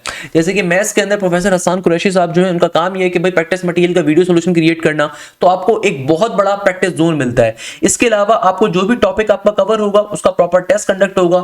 चाहे मैथ्स के अंदर जो दोनों टीचर्स हैं वो दोनों टीचर्स आपको जो भी क्लास में टॉपिक पढ़ाएंगे अपना प्रैक्टिस मटेरियल खुद प्रोवाइड करेंगे, और फिर थर्ड प्रोफेसर उस प्रैक्टिस मटेरियल का वीडियो सॉल्यूशन आपको प्रोवाइड करेंगे। सबसे इंपॉर्टेंट चीज और सबसे मजे की बात, हर चैप्टर का आपके हर वीक टेस्ट कंडक्ट होता है। जो टॉपिक कवर होगा उसका टेस्ट कंडक्ट होगा और उस टेस्ट का भी आपको वीडियो सॉल्यूशन मिलेगा भैया, उस टेस्ट का भी आपको वीडियो सॉल्यूशन मिलेगा। इसके अलावा इतने सारे फीचर्स के बाद पूरे पाकिस्तान के अंदर कोई इदारा आपको लाइव डाउट क्लासेस ऑफर नहीं करता होगा। हमारे बैचेस के अंदर आपकी प्रॉपर लाइव डाउट क्लासेस भी कंडक्ट होती हैं। इन लाइव डाउट क्लासेस का पर्पस क्या होता है कि भाई अगर कोई बच्चा ऐसा है, यानी कि बहुत सारे बच्चे ऐसे होंगे जो प्रैक्टिस मटेरियल खुद से सॉल्व कर रहे हैं, कहीं पे फंस जाते हैं, सही है, तो आपकी जो थर्ड प्रोफेसर होंगे हर सब्जेक्ट के अंदर, जैसे मैथ्स के अंदर प्रोफेसर हसन कुरैशी हैं, इसी तरीके से फिजिक्स में दूसरे हैं, इंग्लिश के अंदर प्रोफेसर एहतशाम खुद अपनी डाउट क्लास लेते हैं कि भाई आपका कोई मसला है, कोई प्रॉब्लम है, कोई क्वेरी है, तो आपकी हफ्ते में एक दिन लाइव डाउट क्लास अलग से कंडक्ट होती है, तो वहां पे अपनी क्वेरीज को आप पूछ सकते हैं। इसके अलावा आपके एप्लीकेशन जो हमारी है, पोर्टल जो हमारा है, उसके ऊपर आपके with in the app chatting group मौजूद हैं, जहां पे व्हाट्सएप से ज्यादा सपोर्ट चैट ग्रुप मौजूद है, तो वहां पे आप अपनी क्वेरीज को, अपनी प्रॉब्लम्स को और डायरेक्टली क्वेश्चंस को पूछ सकते हो। इसके अलावा आपकी कम्युनिटीज हम लोगों ने क्रिएट करी हुई अपने पोर्टल के ऊपर के, जहां पे आप अपने कोई भी क्वेश्चन अपने क्लास फेलो से डिस्कस करना चाहते हो, दूसरे बच्चों से डिस्कस करना चाहते हो, वहां पे उसको रेज कर सकते हो। इसके अलावा एकेडमिक काउंसलर्स का एक्सेस मिलता है। इन बैचेस का फायदा क्या होता है कि भाई नस के नेट 3 से पहले कोर्स कवर भी होगा, फिर मल्टीपल टाइम नस के नेट 4 से पहले कोर्स कवर होगा। इसके अलावा अगर आप नस के अलावा बाकी यूनिवर्सिटीज में भी अप्लाई करें तो वो सब भी कवर अप होंगी। ये बहुत बड़ा फायदा आपको, और पूरे पाकिस्तान में कोई इदारा ऑफर नहीं कर रहा होता ये तमाम फीचर्स आपको, ये पूरे पाकिस्तान के अंदर अल्हम्दुलिल्लाह उज़्ज़वजल कोई भी इदारा आपको ऑफर नहीं करता। फॉर एग्जांपल अगर मैं आपको एक बेसिक ओवरव्यू भी दिखाऊं कि किस तरीके से हमारी क्लासेस ये वर्क करती हैं, तो भैया आप अगर सिंपल तरीके से फोल्डर्स के सेक्शन के अंदर जाइए, लेट्स सपोज आप फिजिक्स के सेक्शन के अंदर गए, जो बच्चे नस की तैयारी कर रहे हैं फिजिक्स के अंदर गए, तो आपके पास सेशन 2024-25 पूरा गिवन है ओल्ड, यानी कि कंप्लीट कोर्स की रिकॉर्डिंग आपके पास वैसी गिवन है।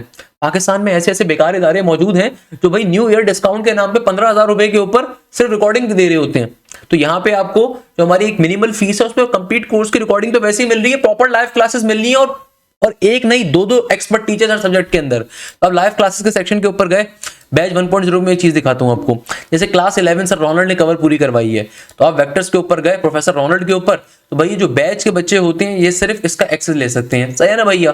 तो यहाँ पे अगर आप देखोगे तो प्रोफेसर रोनाल्ड ने बहुत डिटेल के अंदर एक एक चीज आपको कवर अप करवाई भी होगी प्रोफेसर रोनाल्ड साहब ने। तो भाई एक एक चीज इन्होंने बहुत डिटेल के अंदर पढ़ाई भी होगी, प्रोफेसर रोनाल्ड साहब ने आपको कंप्लीट डिटेल के अंदर अपना टॉपिक कवर करवाया हुआ होगा अल्हम्दुलिल्लाह उज़्ज़ा वजल। तो ये आपके पास पर्टिकुलरली प्रोफेसर रोनाल्ड साहब की क्लास चल रही है प्रॉपर स्मार्ट बोर्ड के ऊपर अल्हम्दुलिल्लाह। जिस तरह आप देखते होंगे कि भाई किस तरह जो बाहर के मुल्कों के अंदर तालीम दी जाती है उस तरह के सिस्टम को हम पाकिस्तान में मुतारिफ करवा चुके हैं।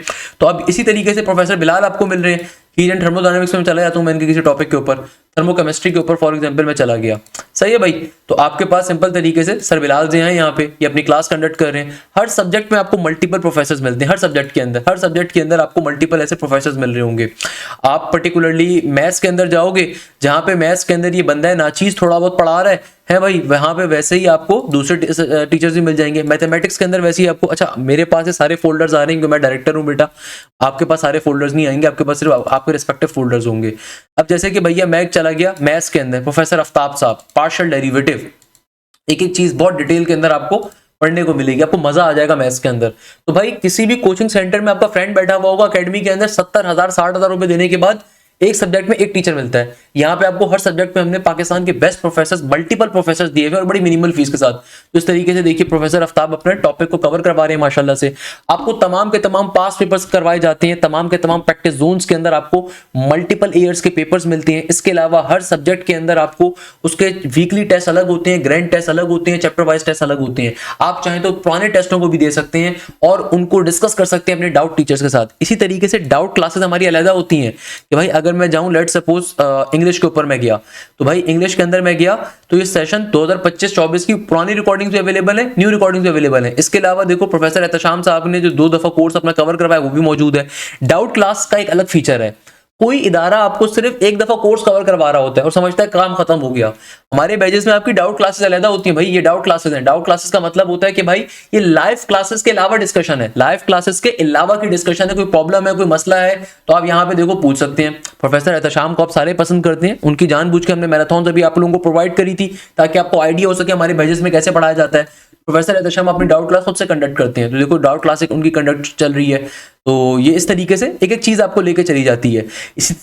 इसी तरीके से इनकी अगर मैं लाइव क्लास के ऊपर जाऊं, किसी भी लाइव क्लास के ऊपर मल्टीपल टाइम आपको कोर्स कवर करवाएंगे, बिजनेस के बच्चों के लिए भी, इंजीनियरिंग के बच्चों के लिए भी। तो प्रोफेसर एहतशाम प्रॉपर जो पास पेपर्स होते हैं उनकी बेसिस के ऊपर आपके लेक्चर डिजाइन होते हैं। इसके अलावा आपके जो चैट का ग्रुप होता है भाई, normally coaching centre WhatsApp groups के ऊपर चैट होती है, यहाँ पे आपकी प्रॉपर्ली चैटिंग के लिए हमारा अपना in house build chatting system मौजूद है ताकि यहाँ पे कोई बच्चा डिस्टर्ब ना हो सके, कोई रील शील ना भेजी जाए एंड सो ऑन। इसके अलावा अगर आपका कोई डाउट शाउट है तो आप सब्जेक्ट डाउट के ऊपर जाके पूछ सकते हैं। जैसे कि मैं अगर आपको यहाँ पे शो करूं, लेट सपोज मैं आपको यहाँ पे बड़े मजे की चीज शो करता हूँ, सब्जेक्ट डाउट का फायदा क्या होता है। भाई मैं यहाँ पे चला गया सिंपल तरीके से, अल्लाह भला करे 248 के ऊपर। लेट सपोज एक बच्चा है हारून रशीद अहमद खान, उन्होंने अपना कोई डाउट पूछा है potential across an ideal switch, here the answer is 0।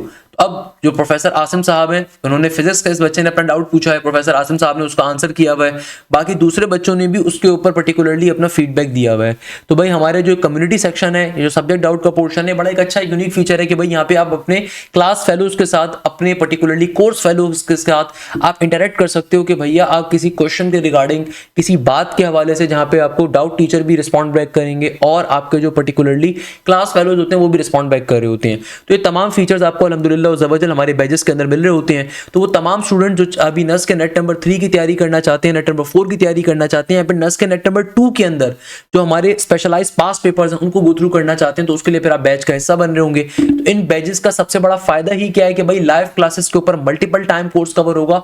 आप नस की तैयारी कर रहे हो, फास्ट की कर रहे हो, जीआईके की कर रहे हो, एनईडी की कर रहे हो, मेरान की कर रहे हो, यूईटी की कर रहे हो, तो आपका मल्टीपल टाइम कोर्स कवर होगा।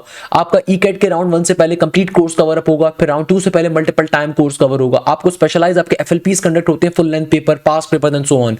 तो तमाम चीजें आपको अल्हम्दुलिल्लाह ज़बरदस्त हमारे बैचेस के अंदर मिल रही होती हैं। मैं उम्मीद करता हूं कि आप सिंपल तरीके से बैच का हिस्सा बनेंगे ताकि आपसे बैच में मुलाकात हो। जज़ाकल्लाह खैर, thank you so much. Hashim signing off.